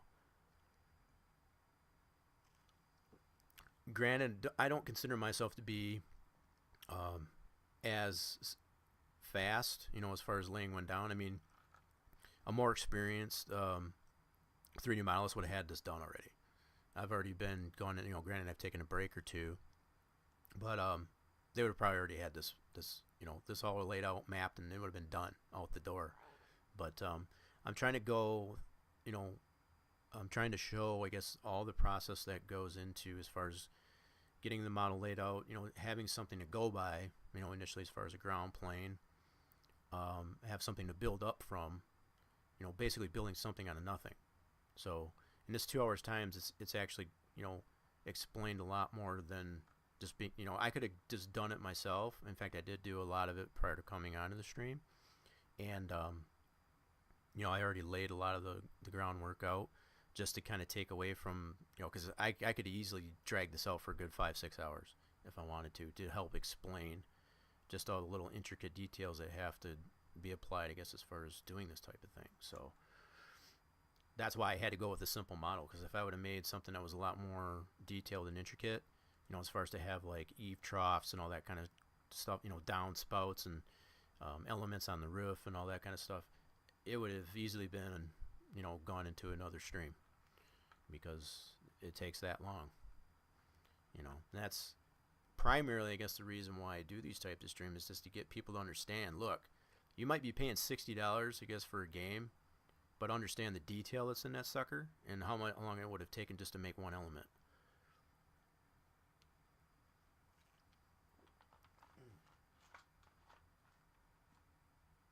Excuse me, just taking a drink there for a second. But anyway, you know, and you know, keeping in mind, you know, like I said, I'm dragging out a lot of the specifics, I guess, as far as how to do this. There's a lot other ways, I guess, to go about this so that it's yeah, and I'm glad you kind of like it, DJ, because it helps. You know, if anything, I'm not expecting anybody to pick this up, you know, tomorrow and be like, oh, I want to do that. You know, that's, I mean, if you do that, that's fine. Good, you know, more power to you. But at the same, really, I guess the main point, I guess, as far as me doing these streams is to help people understand why these games cost as much as they do. Why does Far Cry 5 cost $60, for example, or pick any other game that's out there. You know, even some of these battle royales that are out there that are free, you know, like Fortnite. Look at all the detail that's in that thing. You know, the fact that you're getting something like that for free, there's still a lot of time that was put into that to create all those elements of that. Not, you know, to include the characters, all the different buildings, the things that blow up, things like that. Somebody had to make that. And this is primarily one of the methods that they use to do that. So, moving right along, I'm going to get down to, I mean, I could, I have to stop myself because I could just go in, I could talk anybody's ear off, I guess, as far as, you know, these people that complain about how, you know, certain aspects of a game, how they clip, you know, and how, you know, it's just like, man, that just looks like doo-doo. It's like, I could have done, if you think you can do so much better, then do it. The tools are out there, just go ahead and do it. And in most cases, I've proven a few people, I guess, you know, kind of, you know, if they want to sit there and bitch and complain, I guess, about the way something was built or put together in a game, it's just like, do you understand exactly what gone into that in the first place? This helps explain that. You know, it gives people more clarity as far as like, wow, I didn't realize it was that complicated. You know, if anything else. They look shitty and control shitty, but took someone a hell of a long time. Well, exactly. See, and then if anything, that's kind of the whole idea, I guess, behind me doing these types of streams. You know, like I said, I don't particularly do them, I guess, to show, you know, somebody the way of being able to do something. If you do, like I said, more power to you. If you find it necessarily to pick up 3D Max or any other modeling program like Blender or Maya, those are a couple other 3D applications that are useful, and try to pick up, you know, something that you might have learned, I guess, from what I'm showing, go for it. There's nothing telling that you can't. You know, I'm not trying to make anybody an expert on being able to do these types of things, but if, you know, you find something that looks appealing to you to go ahead and try and apply something, go ahead. There's nothing out there that's saying you can't. In fact, I think, you know, by doing these types of things like I'm doing, there's nothing that's been made in reality like I'm doing here. This is an original piece. This is something that I've done myself that nobody else, I mean, there's probably, you know, someone else might have done it, but not in the same fashion that I have. They might not even have it to scale. They might have a little bit more detail in it, what have you. This is mine, and nobody else can take that from me. So, to me, from building a game from the ground up, say for example, this is mine. This is my original piece. This is my property. That's kind of the way I take it. So if I was to put this in a game, which I do intend to, I've been commissioned, I guess, to create this object for a track that already exists in a simulation. That's already been produced by an original developer. They'll have this at their disposal to be able to use it, and whether or not they want to use it, that's their choice. But all this that I've done so far right here, this is my property, and nobody else can use it unless I say so. And primarily the way I say so is if I give it to a developer, somebody that's developing a game or whatever, and gets it in their hot little hands, they're free to do what they want with it, because that's just part of the DMCA.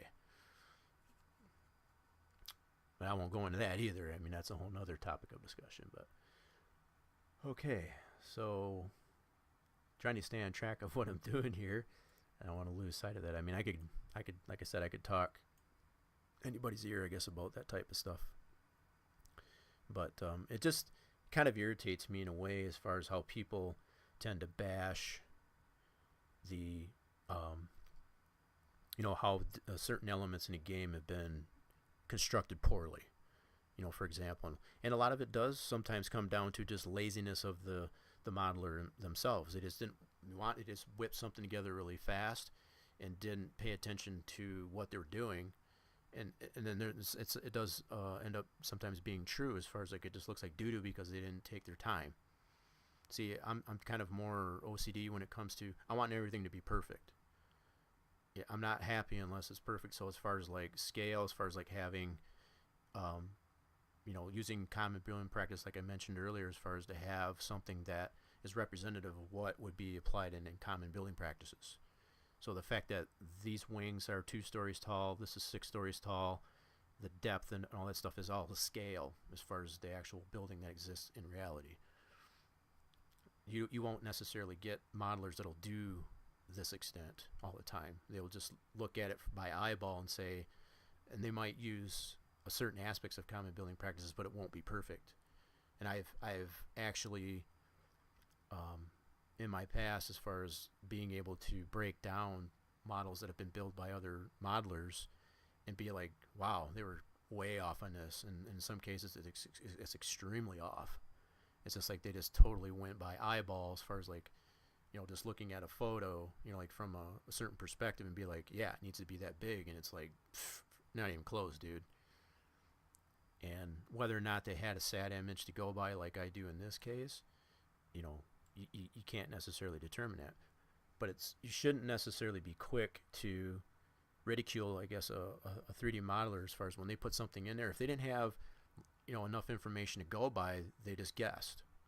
And that's why you necessarily see it looks like doo-doo, because they didn't have all the information. The fact that I've got all the information that I do for this particular model, that, it's extremely helpful. So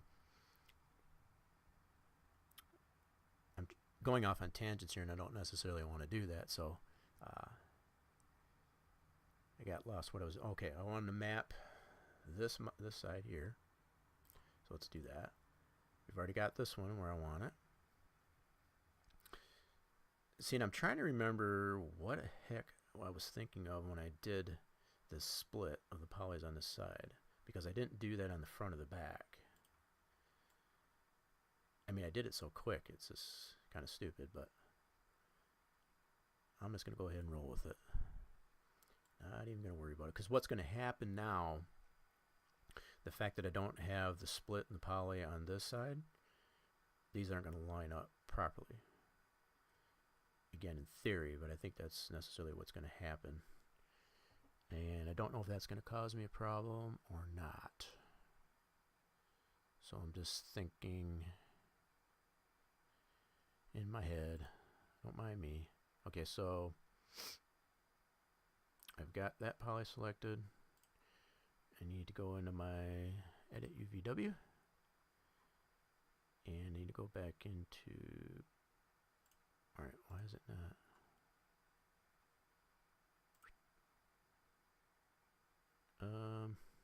Okay.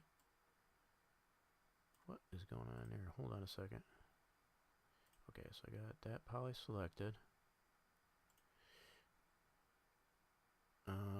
Like that. Wow, what is going on here? Alright, hold on. We're going to do flat map. That was interesting. Okay. Not sure what happened there, but okay. We got what we need. Alright, so we're going to get this. I'm going to bring all those faces back so I can see where I landed. See, this is where I'm going to potentially run into a problem. I mean, I can adjust the texture too, so that's not a big issue. But because I don't have that split on this poly, I'm not going to be able to get these to line up with the side. And I'll show you what I'm talking about here in a second. So if I measure this up here like this,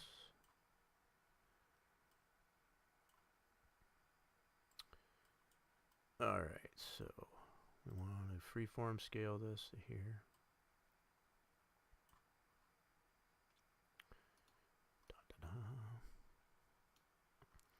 Yeah, see, this is going to make it a little bit tougher.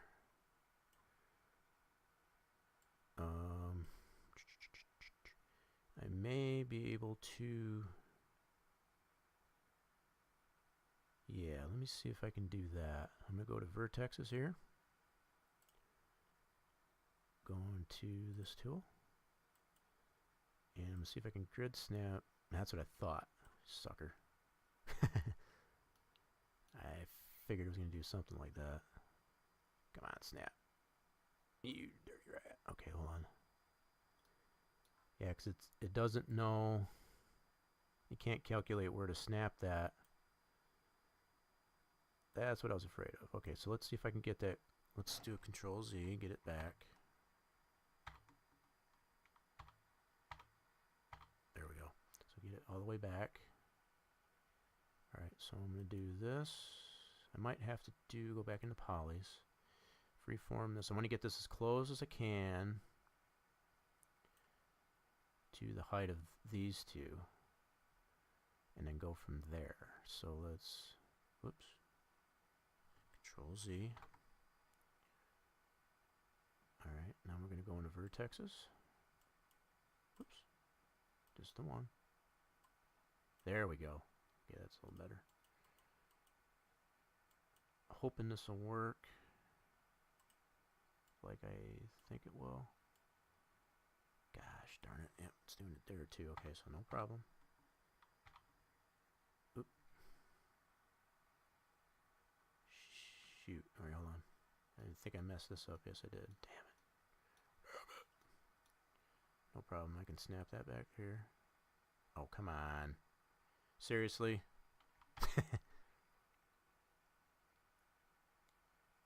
Alright, hold on. You dirty rat. Okay, no, it's not going to want to. Alright, let me go back to poly.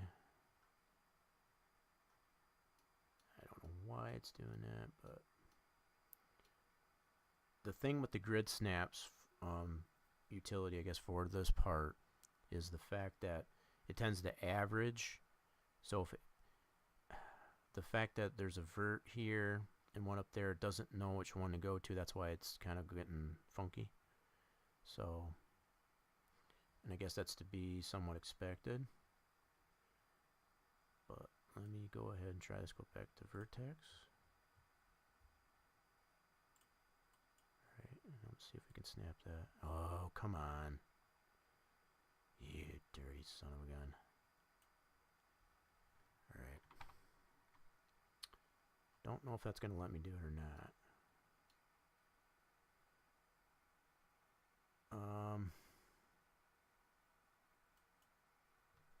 Other thing I can do. Okay, this one's at. Huh. So is that already lined up? 2, 1. I'm just looking to see if these U and V's are the same. looks like they are. Alright, so let's leave that one. That's got to be pretty close. Otherwise, I would have been able to grid snap that so that I know. What the heck? Okay. Alright, let's go back into here. See, I know these don't line up. Okay, that one's at 7. Huh. Yeah, this one's off here. Okay, so I need this value. Copy that. Paste it into here.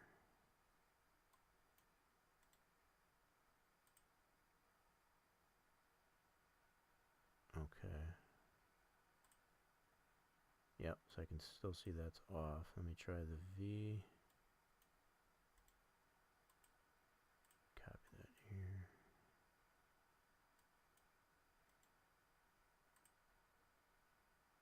What? I know dang well that still doesn't line up. Alright, so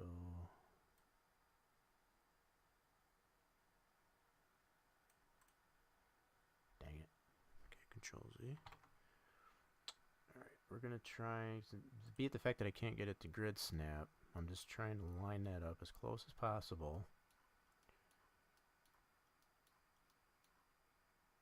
Yeah, so this is going to be off. Wow, that's a lot off. Okay, hold on. I need to check and see what this U was again. Alright, so go into vertex.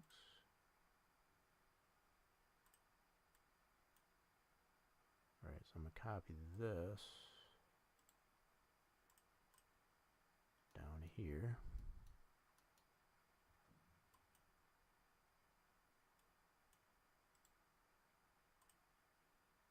Okay, that should be better.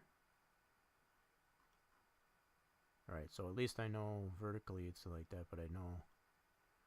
Okay, that should work. Yeah. Okay, that's good there. Basically, all I was trying to do is just get that lined up so it's got the same height as this other poly that's got the split in it. Now, let's take a look at how that lines up in here. So we can already tell it at least needs to be flipped. Okay, so let's do that. So we'll go back into, yep, select that. We're going to flip it this way.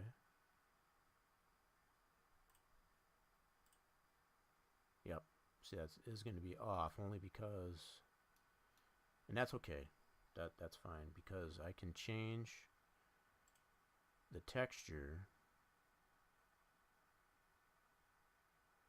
In fact, what I might do is actually move the front to this end, and then I'll do the two sides and the back on one half, and then, yeah, I think that's what I'll do. I know I didn't make any damn bit of sense there, but I know basically what I'm going to do is put the two sides, so like this side and the other side, as far as the texture is concerned, I'll put those on one end here, and I'll put the front and back on another. Yep, I think that's what I'll do. And then that way I can control what the texture looks like on one half of this light blue portion as compared to the other half, to this half. So there'll be, I'll split this in half. The front and back will be on this side, and the two sides will be on this half of that light blue section. Okay. That's a plan. So I'll leave that like that for now. I know that's not going to line up because of the way those polys are, but it is proportionate to, I've got, you know, as far as the top here, That's where that top is right there. So I know that's lined up right. So we'll do the other side over here, and then we'll select these two polys like so, and we'll go into our edit like that, zoom out, we'll do our flatten map. Okay, so we should have the split the same way. Yep, marvelous. Okay, so we're going to move this.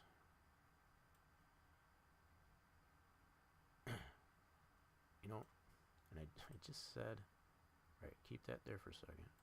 I'm going to move this. Already know it's proportionate. Same height and all that jazz. So we're going to move this over to this end. Okay. And just for now, I'm going to go ahead and move this over here. Good enough. So that I can put these two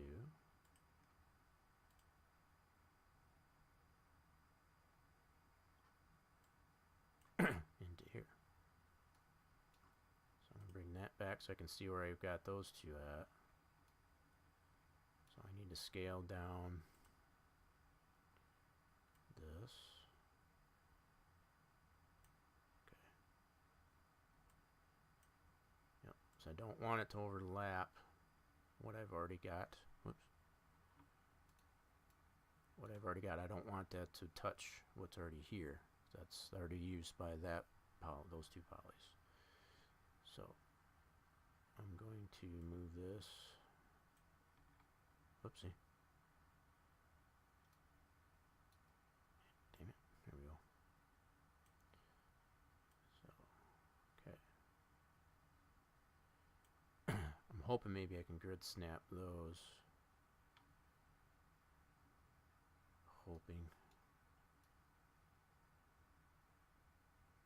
Alright, I already know I need room to put the back side. Trying to figure out how I want to do this. So if I go, yeah, I want to make this the same size as that so it's proportionate. So let's do it this way. Alright, so let's get this freeform scaled as close as we can get it. Okay.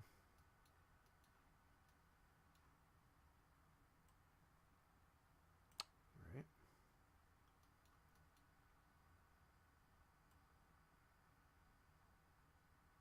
All I'm doing at this point here is just trying to get it close, because when I try to grid snap it,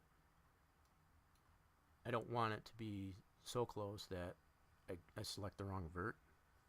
So I'll show what I'm talking about here. So like this is the one I want to move. So I'm in that tool. So if I grid snap like that, okay. You suck at Hearthstone. I don't think I even ever played that. I've heard a lot of people talk about it, you know, as far as like that, but I have never played it. Never played it. Does Hearthstone, is that more like Slay the Spire or Darkest Dungeon or something like that? Past 2 Blood Dust cards. When drafting all 3 games, I lost at a board full of 1s. Which Blood Dust gives all minions, I say? Yep. Okay. That's what I was thinking. I wasn't 100% sure. That's what I kind of gathered it was like from what I've heard people talk about it. But like I said, I have never played it.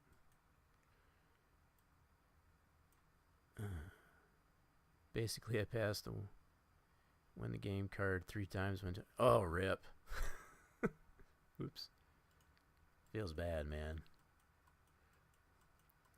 Alright, so I'm going to go back to this end. Let's see if I can grid snap this. Alright, which one do I got? Okay, so this one here I got to move. Beautiful. That's what I was hoping for.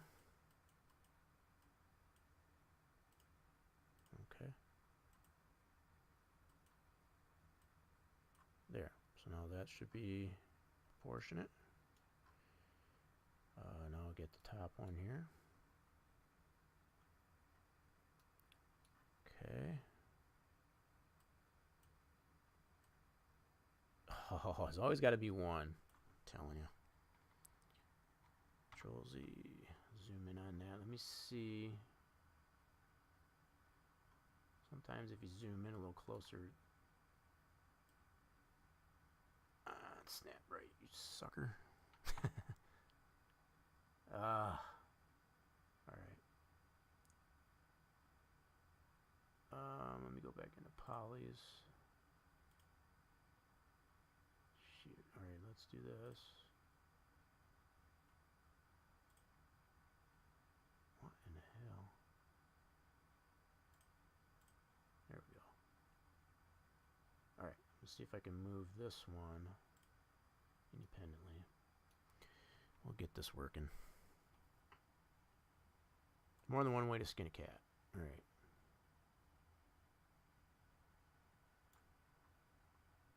Alright, so now if I go back into verts. Ah, come on. I'm using Control Z like it's going out of style. There we go. That's better.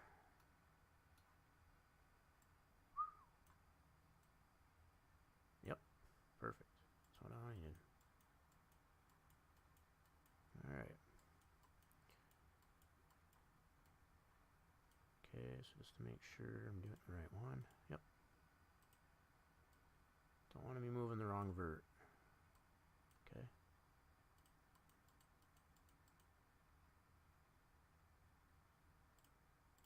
Okay, so we gotta move this one.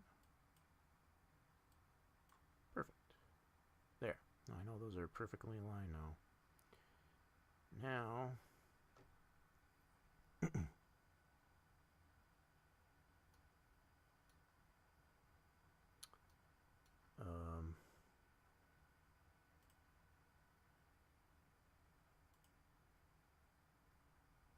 alright, so that should have. Oh, okay, I was gonna say, where the hell did the rest of it go?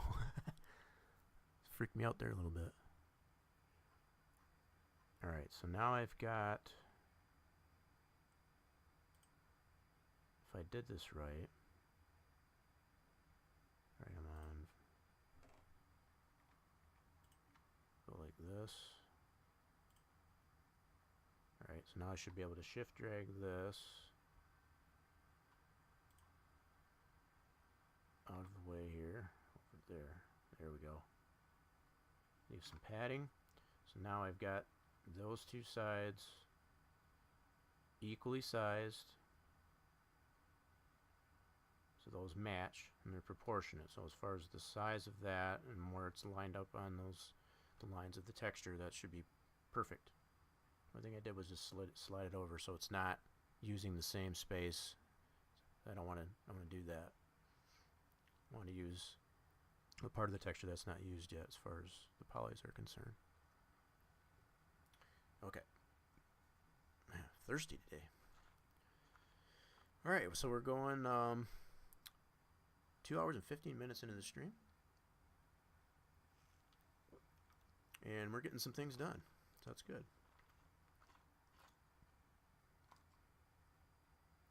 Okay.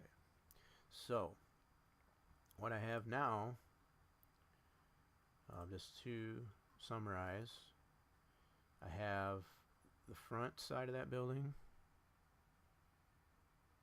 Oh yeah, laying down some work here. But you know, the thing is, and like I said, I find myself I'm explaining things a lot more in detail. I mean, I could have whipped through this without actually streaming it. I could have had it done already, to be honest. But it's like I'm trying to show enough enough information as far as like how to do, get things lined up and so on. I know one thing I do need to do, now that I said that, is this needs to be flipped horizontally, because this down here is not in the right spot. Yes, that's the, like I said, the main purpose of doing these. I could have easily just not even talked and just done my thing, and like I said, I could have been done already. You know, but as far as trying to engage chat, you know, anybody that's, you know, asking questions about that, that's what's taking me a little bit longer to do it. But I want to be able to help people understand if they've got questions about it, you know, feel free to ask. I mean, it's the whole point of doing these streams. So, all right, I need to flip this way. Okay. So now that, why is this crooked here? That's interesting. Need to straighten that out. Yeah, let's see here. So here's something else you can do. I'm noticing, I don't know how that happened, but see how this is crooked? I'm going to straighten that sucker out. So let's go to vertex. Oh. Select those two verts, and then I can do an align. All that did was just straighten that. Not really sure how they got crooked, but that's not acceptable. So we got to fix that. Alright, so what I have,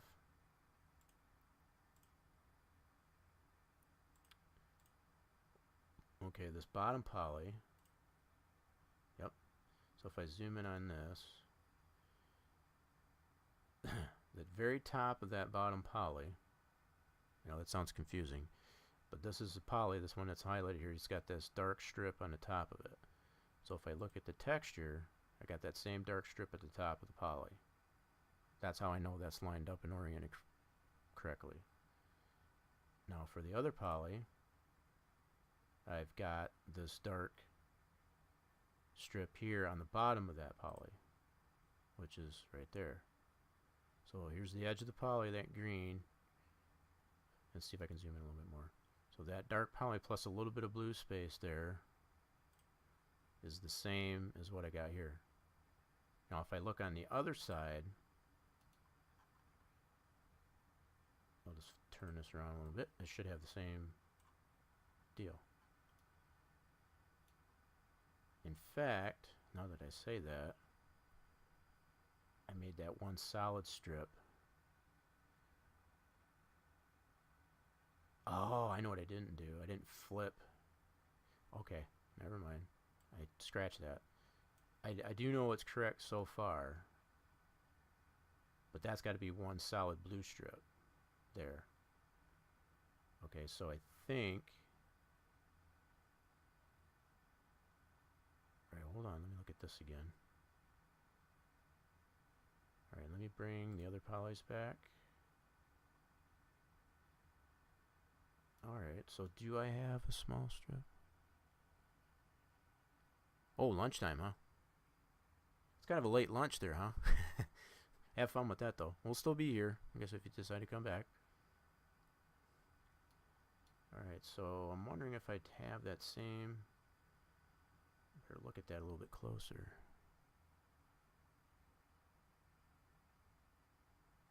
Oh, 1:30 for... Yeah, I forget. Yeah, the time zone. Gotcha. Yep, see, I'm over on the Eastern time zone. Yeah, I forget you're in Mountain time. Yep. Gotcha, buddy. Well, you have fun. I appreciate you stopping by. And, yeah, feel free to come back next time. I should be doing this a lot more often now that I got the PC running, so... The mountains, yeah. Gotta love the mountains. Yes, thank you, DJ. Okay, so I want to check and make sure that I have that same blue. I thought it was one solid thing, but maybe it's not. Yep, I guess there is in there. Okay, so that's still proportionate. I guess that is, yeah, so it's got a thin blue. I can render this as I actually show up a little better. Yep. So it's got that blue strip in there. I'm not worried about this. That's not going to line up. Okay, so I got the blue strip in there. Why does this keep... Holy smokes! DJ's... Thanks for the learning and for hanging out when I stream as well, buddy. Thanks, man. Appreciate the 500 biddies, man. That's awesome. Thank you so much, man.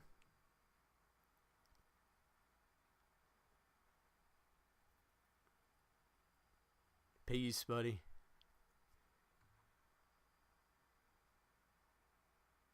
I almost couldn't hear the. It's like faint, I guess, for the. I thought that. Yeah, little comment you had on that.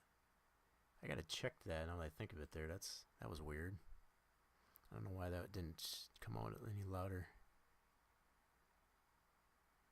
It was like echoing. That was weird. That's something else I guess you gotta look at too as far as the alerts go. I know I don't have anything perfect on here since I reset a lot of this stuff. I think I know what that was though. That was the okay. Sorry, I'm getting sidetracked here. I don't want to do that. There's obviously some things I still need to adjust as far as the alerts and all that stuff for that, but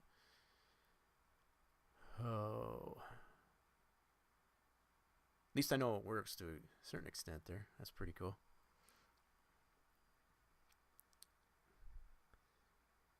Awesome, awesome, awesome.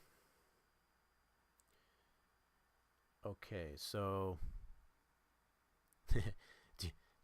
DJ dropped me some biddies there. It kind of got me flabbergasted there a little bit there, so I have to reassert myself here. So basically what I'm looking at here in the render window here, I got this blue strip that's in here. That's what I was looking to see. You can't really see that from a distance. So like if I pan this out, it just looks like one big solid blue strip, which it's not. If you zoom in on it, if you render it, you can see it more clearly.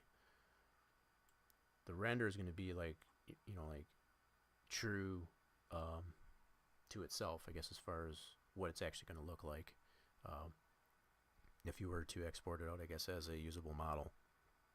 And that same thing is going to exist on this side.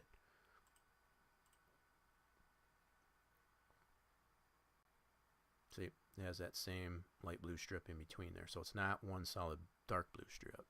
So, all right. So everything is working out copacetically there. We are all lined up as far as the two sides. The front and the back, I'm going to necessarily adjust the texture to accommodate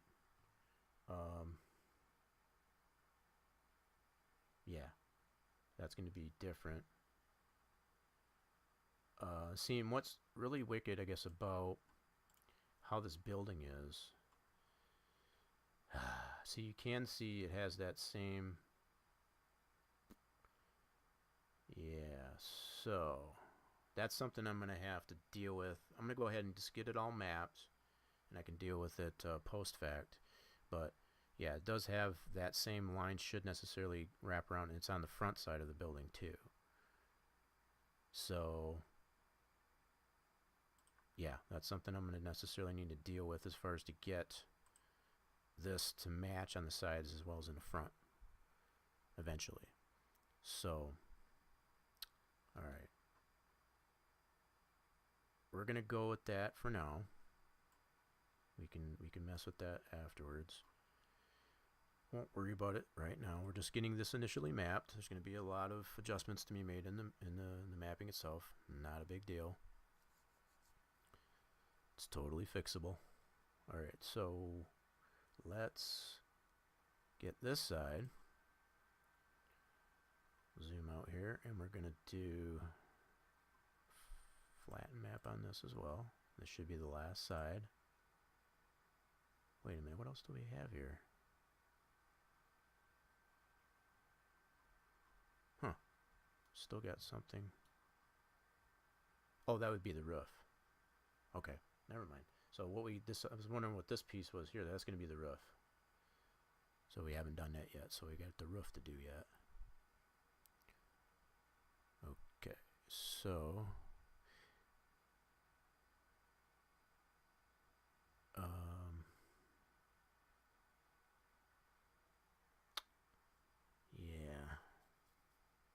yeah, let me do this one first, and then we'll get the roof. I was thinking whether or not I should do the roof first or the back. Let's go ahead and do this back. So we got this small little portion in here, and I'm going to size it up to the front so it's equal, proportionate even. Okay, so we're going to just roughly get this sized up.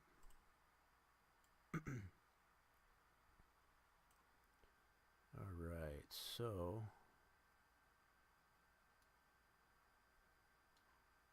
let's get this sized here.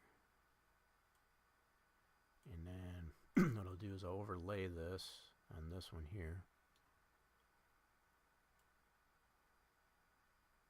And I want to keep it away from, I don't want to get it right on top of it. I want to keep it, you know, some padding into it so that I can potentially grid snap it. Just get it close. Grid snapping has been a little bit tricky here so far, so we'll see if it continues to do that. So we're going to switch over to vertex, put it on this tool. Oh, you dirty rat. Okay, so alright. So I want to move this to there. Cool. And make sure we got the right one.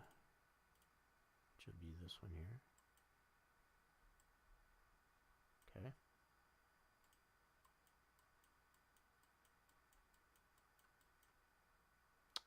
Alright. So I need to move this one here.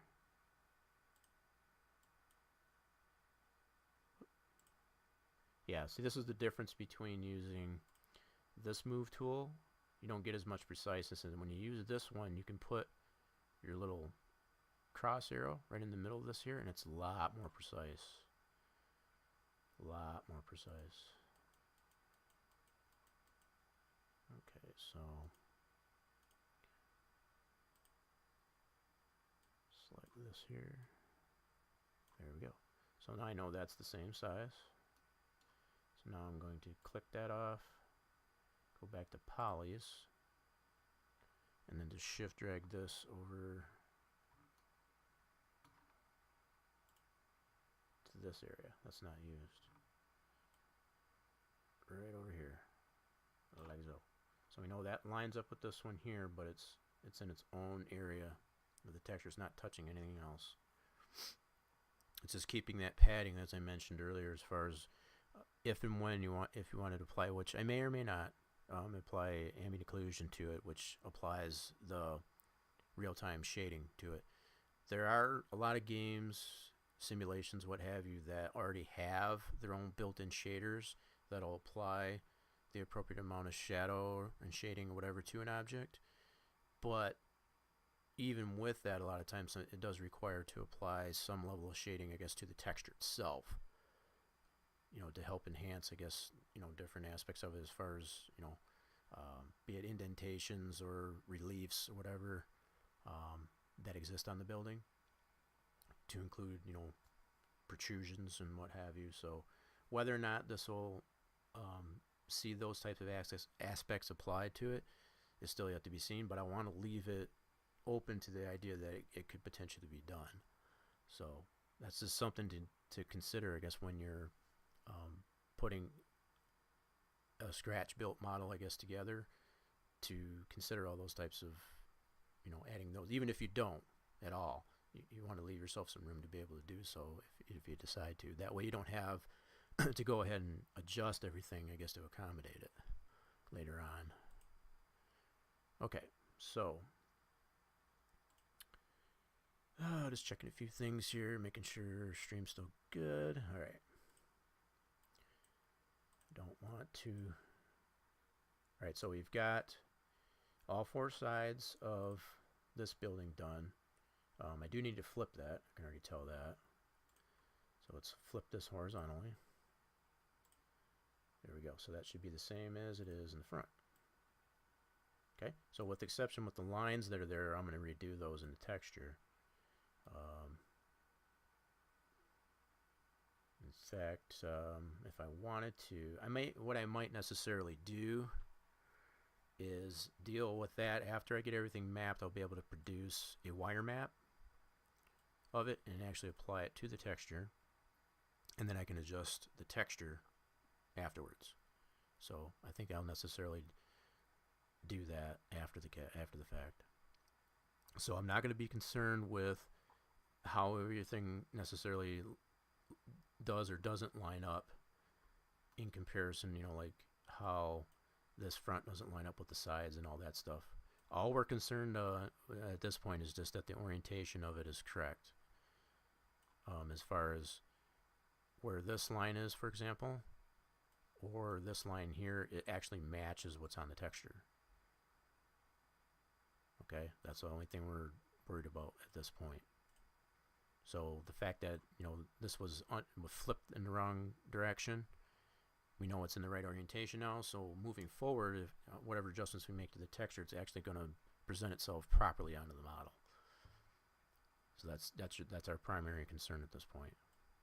Is just getting the orientation of the polys of the model itself oriented correctly onto the texture.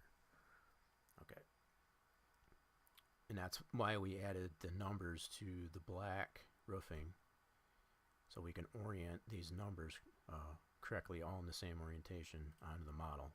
So like when I put the 2 for that area of the roof on this part, I'm going to put it the same orientation as this one, so that that's all going to be correct, you know, as far as we wouldn't necessarily want it flipped, you know, this way or that way or what have you. We want them all the same.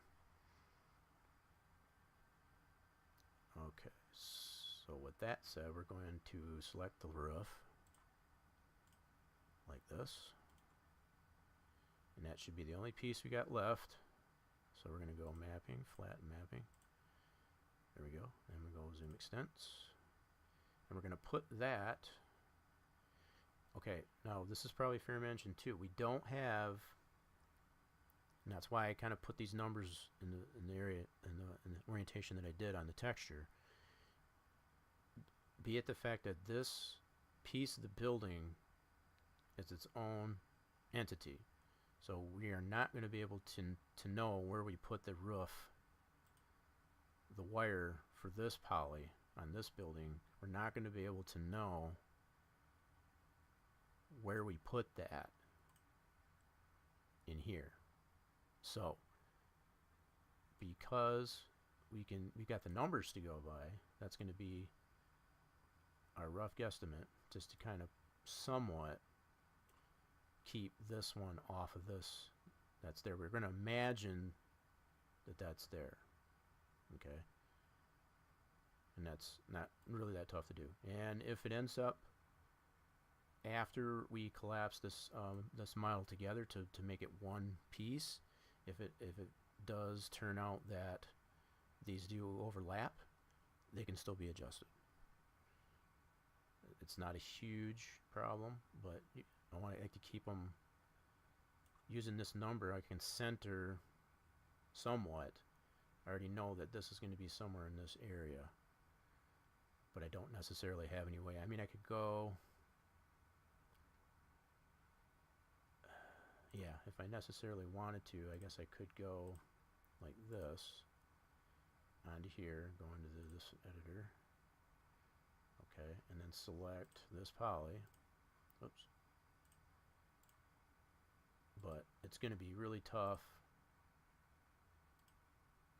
to determine. Yeah, see, I can't necessarily get this one here, so I can just roughly guess how much room I have to put that for this one here. So it's in its own entity. If I had this all pieced together, it wouldn't necessarily be an issue, but alright, so open that back up. Yeah, that should be pretty close.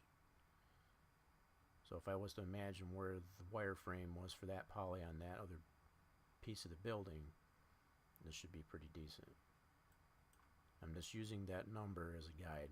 Now, keeping in mind I don't have these, I just threw these numbers on. They're not lined vertically or horizontally or whatever. They're just, yeah, they're just thrown on. They're just to roughly split up this area of the texture to get a rough idea of where I want to map each of the rows of this part of the building. So, okay, I've got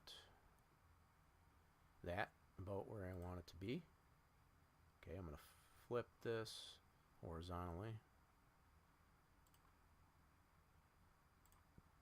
Okay.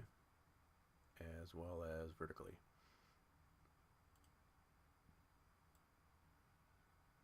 Okay. There we go. So now we've got that mapped in the same orientation as this one.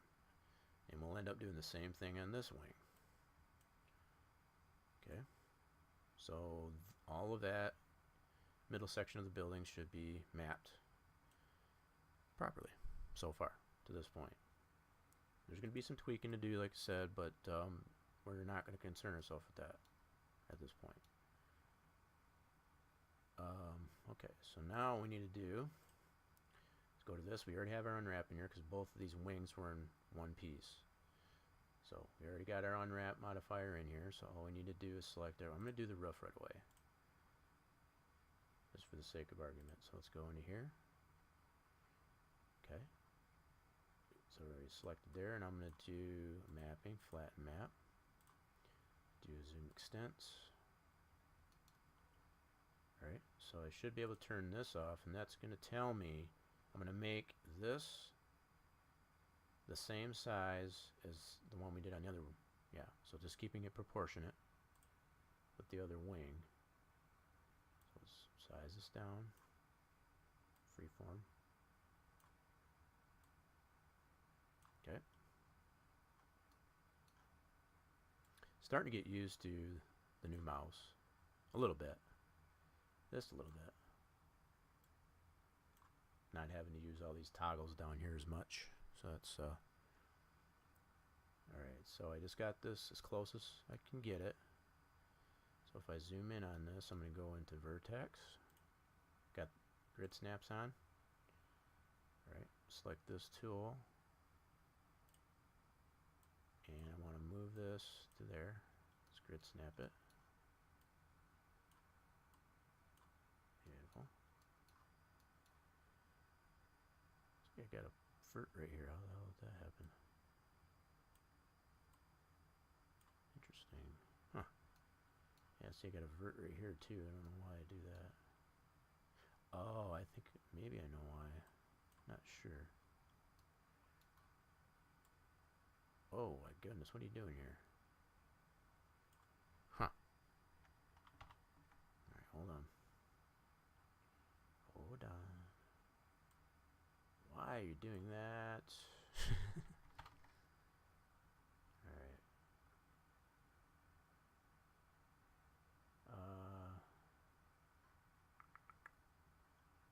Well, let me see if I can free move it.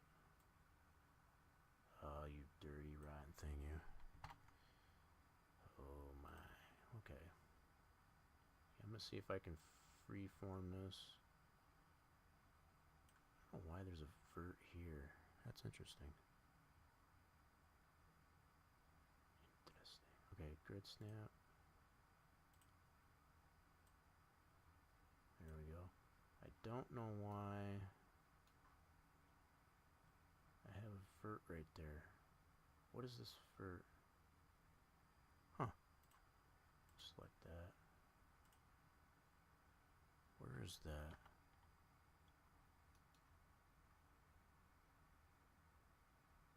What? Huh. Why is that vert in there? That's interesting.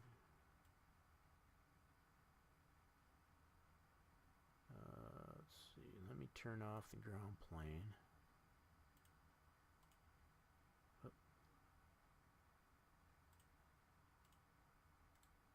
Let's hide that. Okay.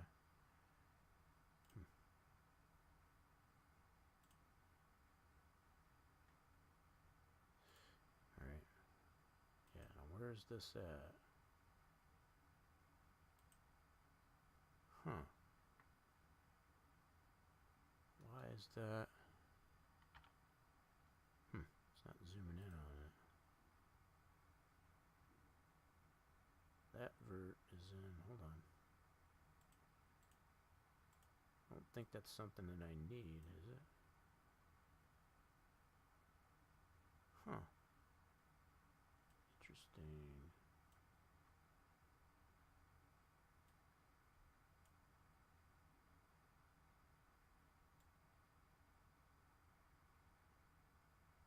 Yeah, so that's on the roof. Okay. Not sure why I put that. Because I didn't have that. I don't think I had that on the other roof. For the other wing. Whoops. Let me check that. I don't even know if I can move that.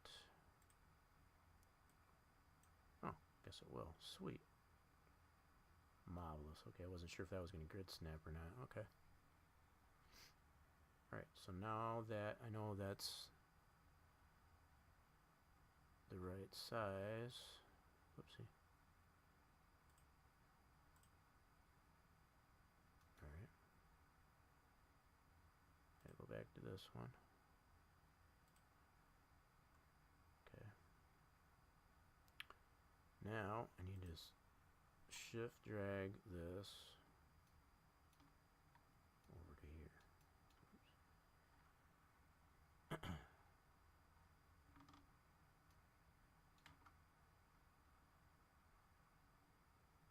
Alright.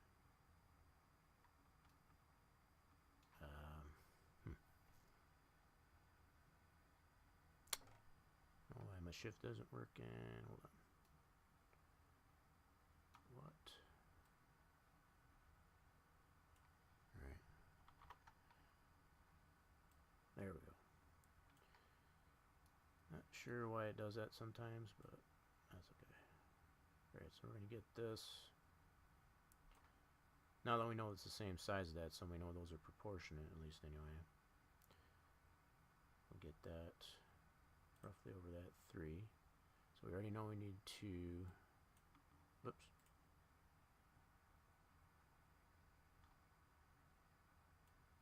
I don't know why. Okay. It's getting a little temperamental at this point. That's okay. We'll deal with it here. Alright, so now what we need to do, we're going to flip this vertically as well as horizontally. Okay.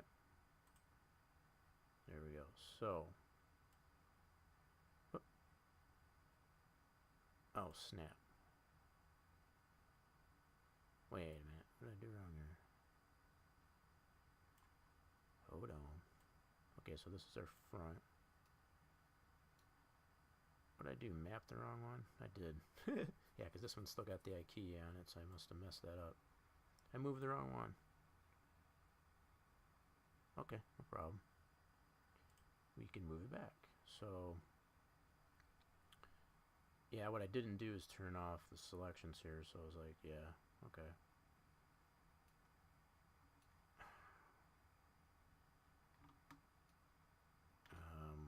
Come on. Control Z. What in the world? Okay. Why is it only moving that way? Okay, so I don't have... Huh. Why aren't you moving? Okay. I don't know why my shift move is not working, but okay.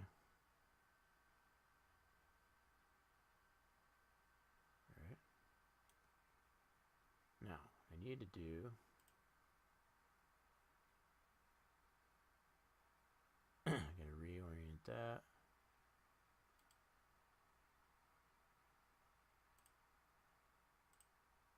Okay.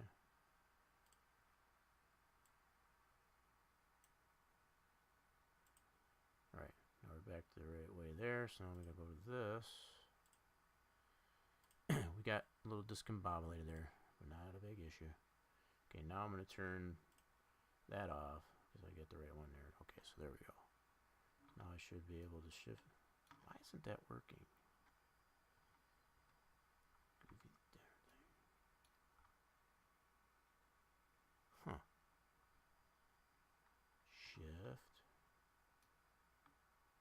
What in the world? I don't know why that's not working, but oh well.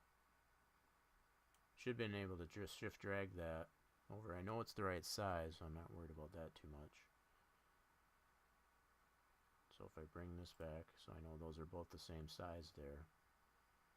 Okay, so this 3, yep, so we got to reorient that. Flip it this way, as well as horizontally. Okay, there we go. So that should be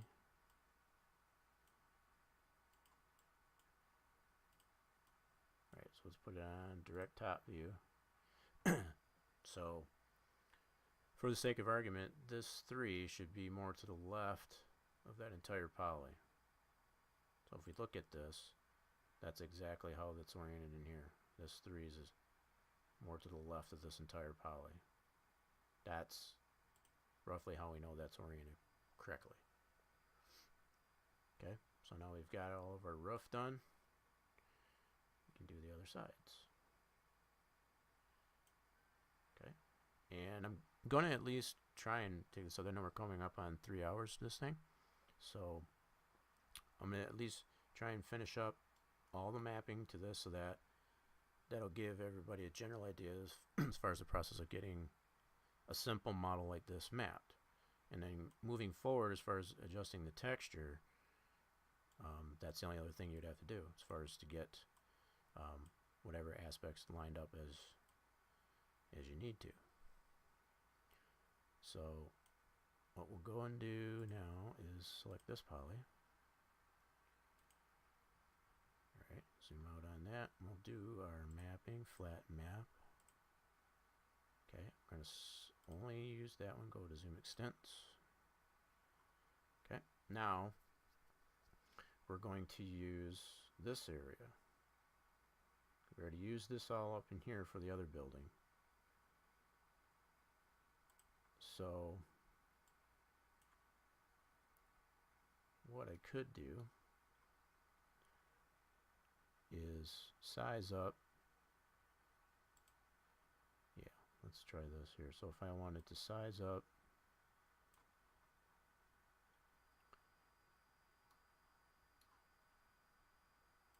these panels here, I'll probably have to flip it, orient it and all that jazz, but that's okay. Okay.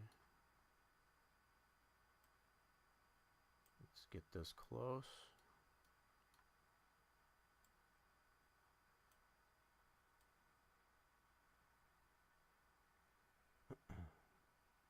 Alright. Now, with the grid snaps on, I'm going to go to vertex. Okay. Get in the habit of doing that. Okay, so we want to move this. Yeah, that's what I thought. Dang it. It's probably not going to let me do that.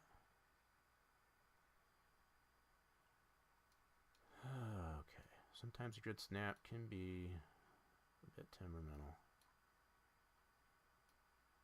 Let's see. See if it'll work here. Okay, that one's good.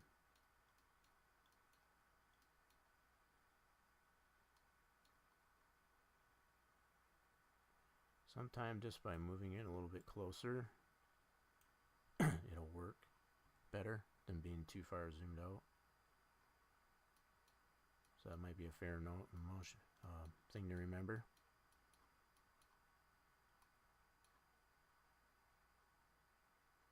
Okay.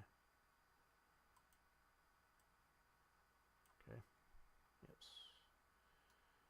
All right. Zoom in a little bit.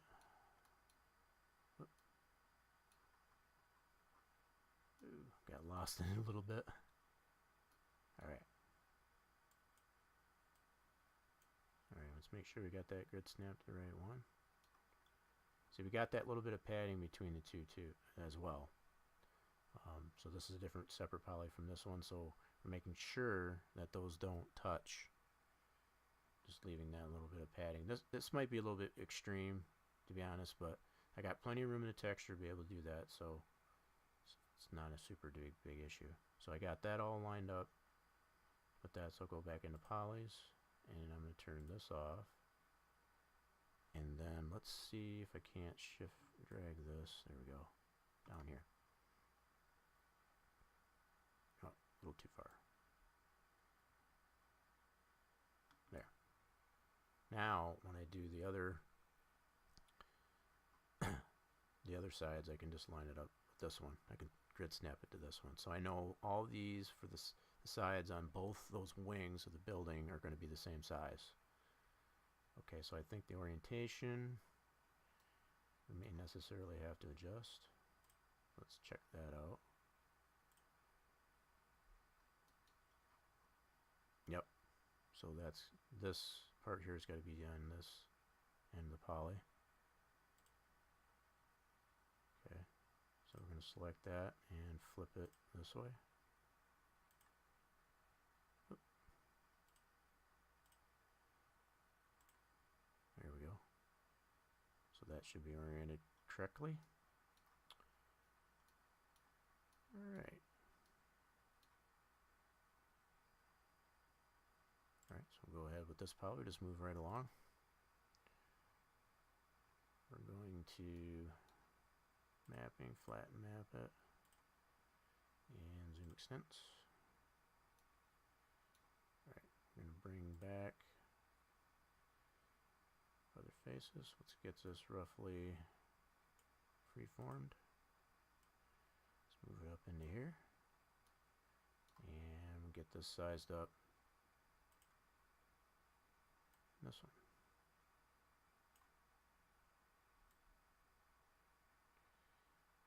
A lot of this is just repetitive work, to be honest. So it's like, yeah. All right.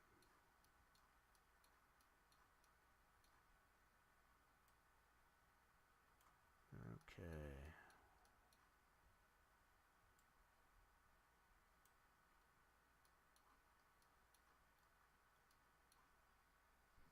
And I'm keeping in mind I don't really have like any music stuffs around there. I guess I kind of move myself away, I guess, from all the I don't know if you necessarily call it litigation, I guess, as far as using copyrighted materials, I guess, for using in your stream. Some streamers necessarily go ahead and just deal with it, as far as like if they want to mute it off my stream, then fine. But I've taken the liberty just to not do that. I guess if it becomes more requested, the more streams that I do there, I'll consider it. But for the most part, I'm just going to kind of stay away from, I guess, I'm playing any types of music. It doesn't really bother me all that much or whatever, whether I do or not, as far as have music going as I'm doing these types of things. But yeah, primarily, I guess, like I said, just staying away from all the hubbub, I guess, about playing copyrighted materials on your own stream. Okay, just in case anybody was wondering, I guess, anyway. Oh, come on, it's always got to be one. Alright, let's see. Turn the grid snap off. We're going to manually move this.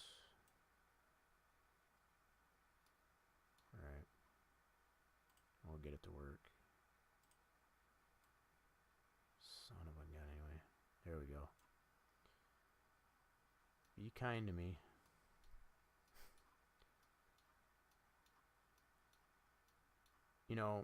Keeping in mind, too, programs like 3D Max, these types of things that I'm doing here, it takes up a lot of memory. You don't necessarily think about it all that much, but the fact that the system that I have here that I'm working with, even as I do this, is 16 gigs of RAM. And trust me, it gets used up quicker than you can think, because that's primarily what I think I'm dealing with, as far as when I notice those hesitations like that, as far as certain functions not wanting to work. it's basically the RAM gets used up, and it has to like purge itself. So once it does, that's when it tends to start working again. So that's probably really fair mention as far as, you know, doing these types. It uses a lot of memory.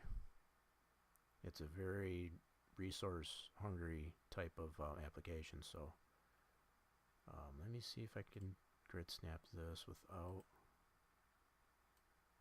Beautiful. Okay.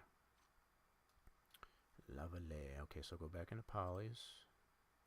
Turn this off. And see if I can shift drag this over. Uh-oh. I got the right side. Yes. Proper side, I should say. Ah, see, it did it again. Don't know why. Alright, let's do this. So maybe that's why. That's probably what it is. Okay. So now I'm going to bring this back. I think that's what I'm doing. So as far as the freeform, when I'm doing it with this tool selected, that's why. So you want to have it on the move tool when you do the shift move. And I'm thinking it might be switching, or it's not switching over to that move tool. Because otherwise it should be working. Because that's been giving me a problem the majority of the time this stream. So, all right. So we're going to move that here. Turn that off. Check our orientation. That needs to be flipped as well.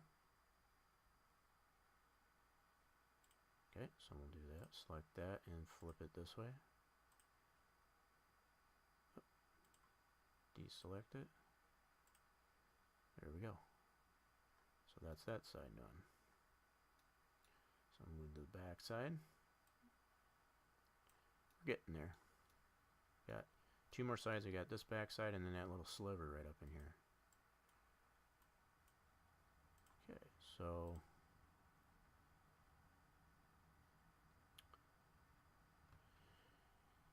alrighty then. So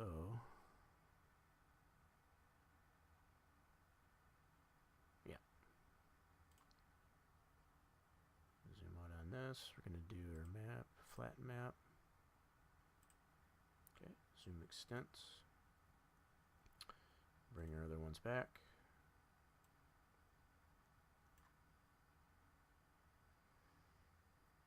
Okay.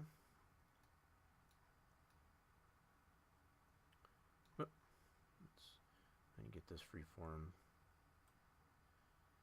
Let's get the roughly sized this. Doesn't have to be perfect, but just get it close.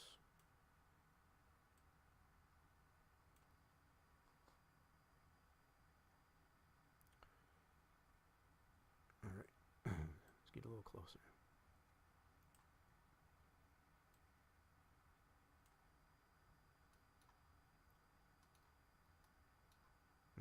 Okay, that should do it. Alright. Let's move it in a little closer. And we'll go to vertex.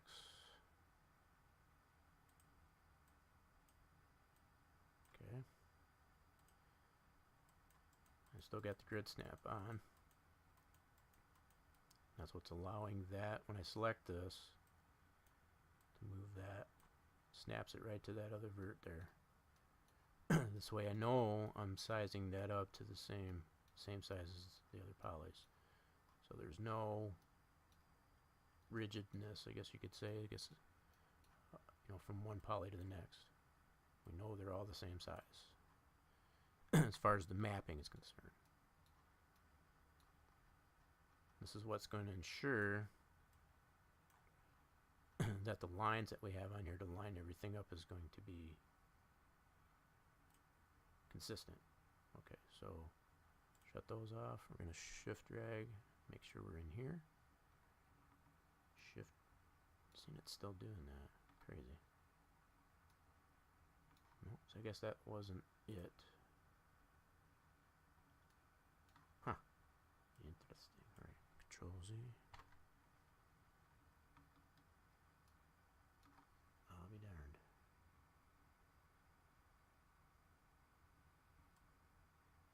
Okay, maybe it's the middle mouse. Yeah, it could be.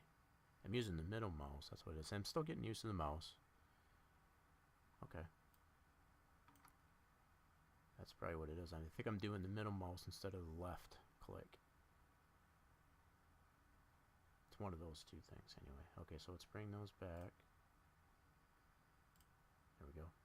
So we want to make sure we're not touching that one there. Leave a little bit of padding in there. Cool. There, so that's that side. Now we'll probably have to flip this one as well, so we'll turn those off. Check our orientation. Yep, so we gotta flip that one as well. Like so. And there we go. So that all lines up. Now, the only thing we got left is this little sliver right over in here. This video right here. Okay. And we'll line that up with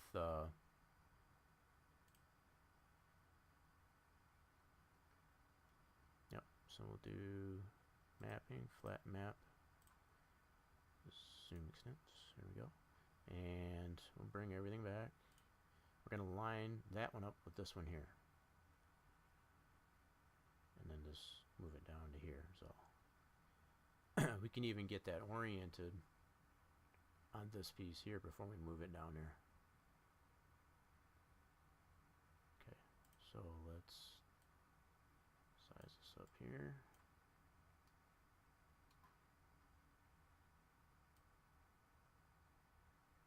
Okay.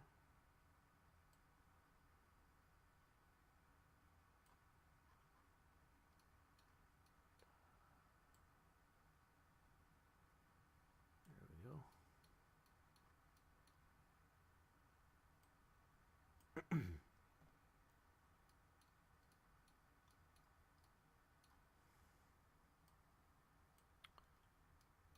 I apologize for the lack of talking, just kind of concentrating a little bit. Alright, so now I'm going to go back to vertex. We want to have this tool. Okay, that snaps good.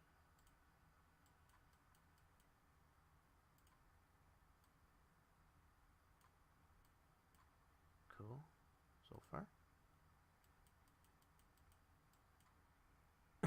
See, I still keep finding myself, I don't need to use these toggles, but yeah, it's all about conditioning myself with this, with the new mouse. Alright, so we want this tool. Beautiful.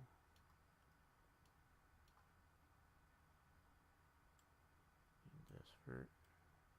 Beautiful. Okay, so go back to poly. Turn that off. We can check our orientation.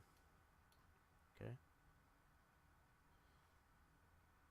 We already know it needs to be flipped at least this way. Okay, as well as vertically. Okay. Alright, so that 4 should be, yeah. Beautiful. So now we should, now that we know that it's oriented correctly, we can actually verify that by going like this. Let's look at our lines. See, our lines are good, as well as our number for reference. Okay. And the only other thing we need to do is just move it down to this area. Okay, so if I shift drag this down here like so.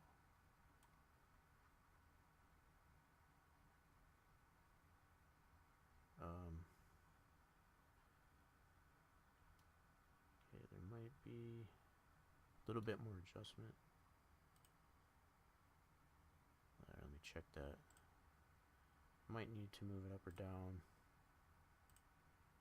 Let's Be it the fact that I sized it up on that other piece there. Might need a little bit of adjustment.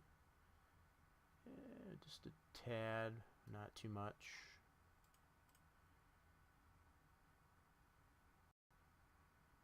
Yep, so it's got to come down just a skosh, not too much. Okay.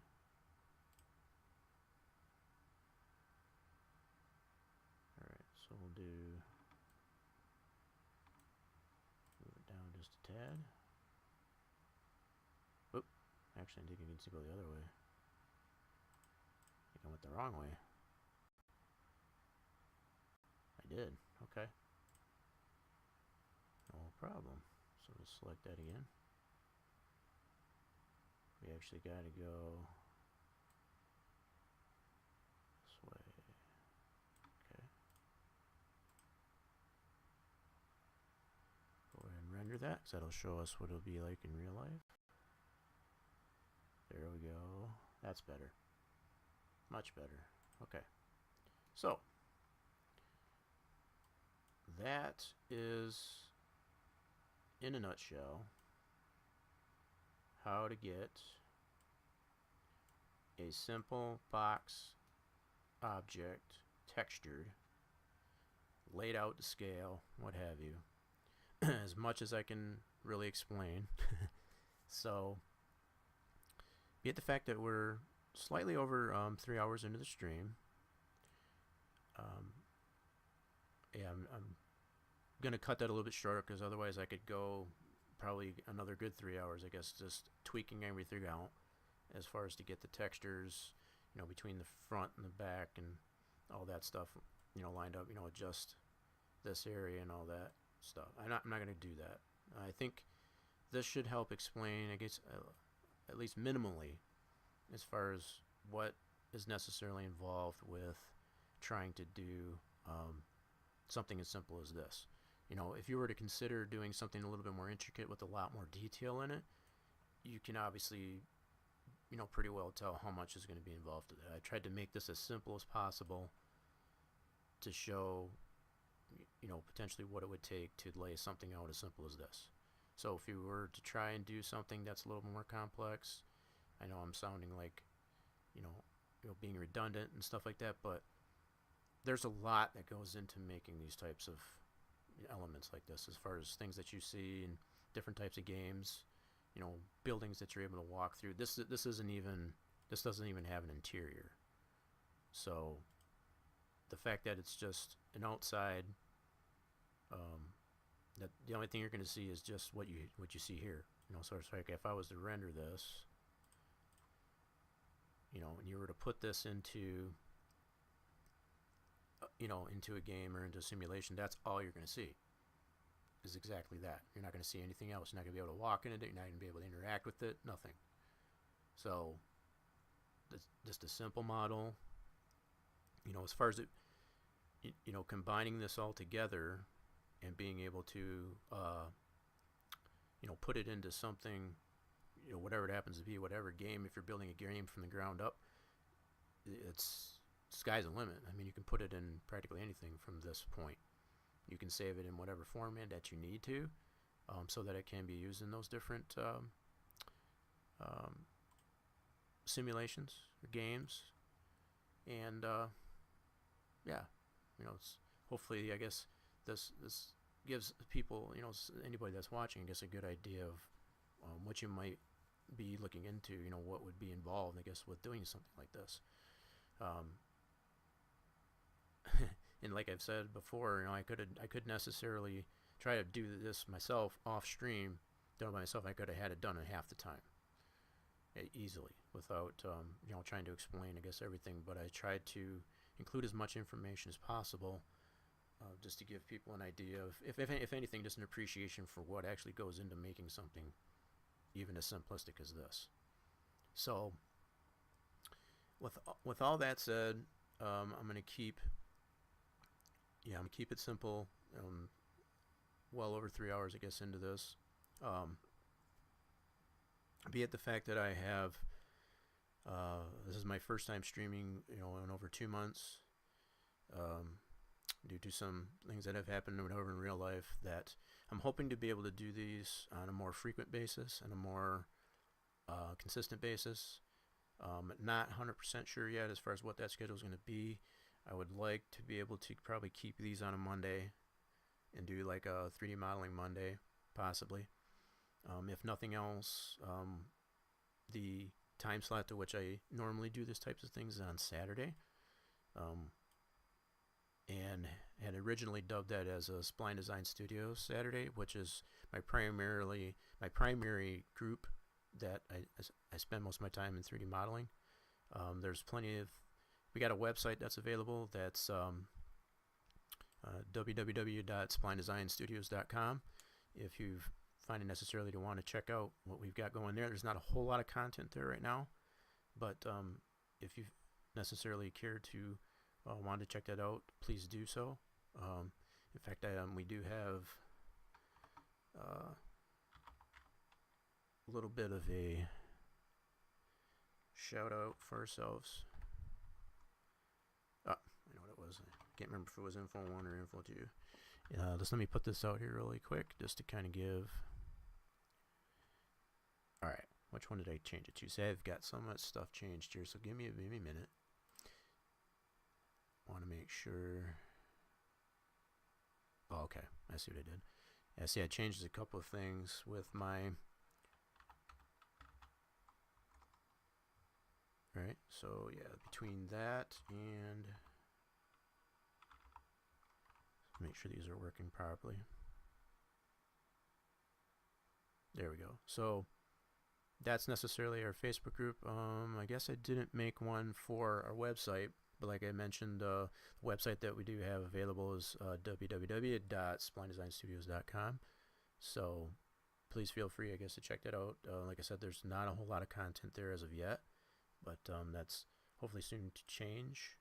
So please feel free, I guess, to go ahead and check that out if just to see what's going on there. If not in our group, then if you haven't already, as well, hit the follow button to get the notifications for the next time we'll be streaming. As it stands right now, I'm not 100% certain as far as if I'll continue doing these on Mondays, if not another day of the week. But feel free to follow either myself or in Spline Design Studios to get all the latest notifications and things going on as far as when the next stream is going to be and what have you. I appreciate everybody that came by to check out what we had going on here, what I had going on here today, and I thank you for watching. I'm gonna necessarily put up a host to in fact, let me put this on my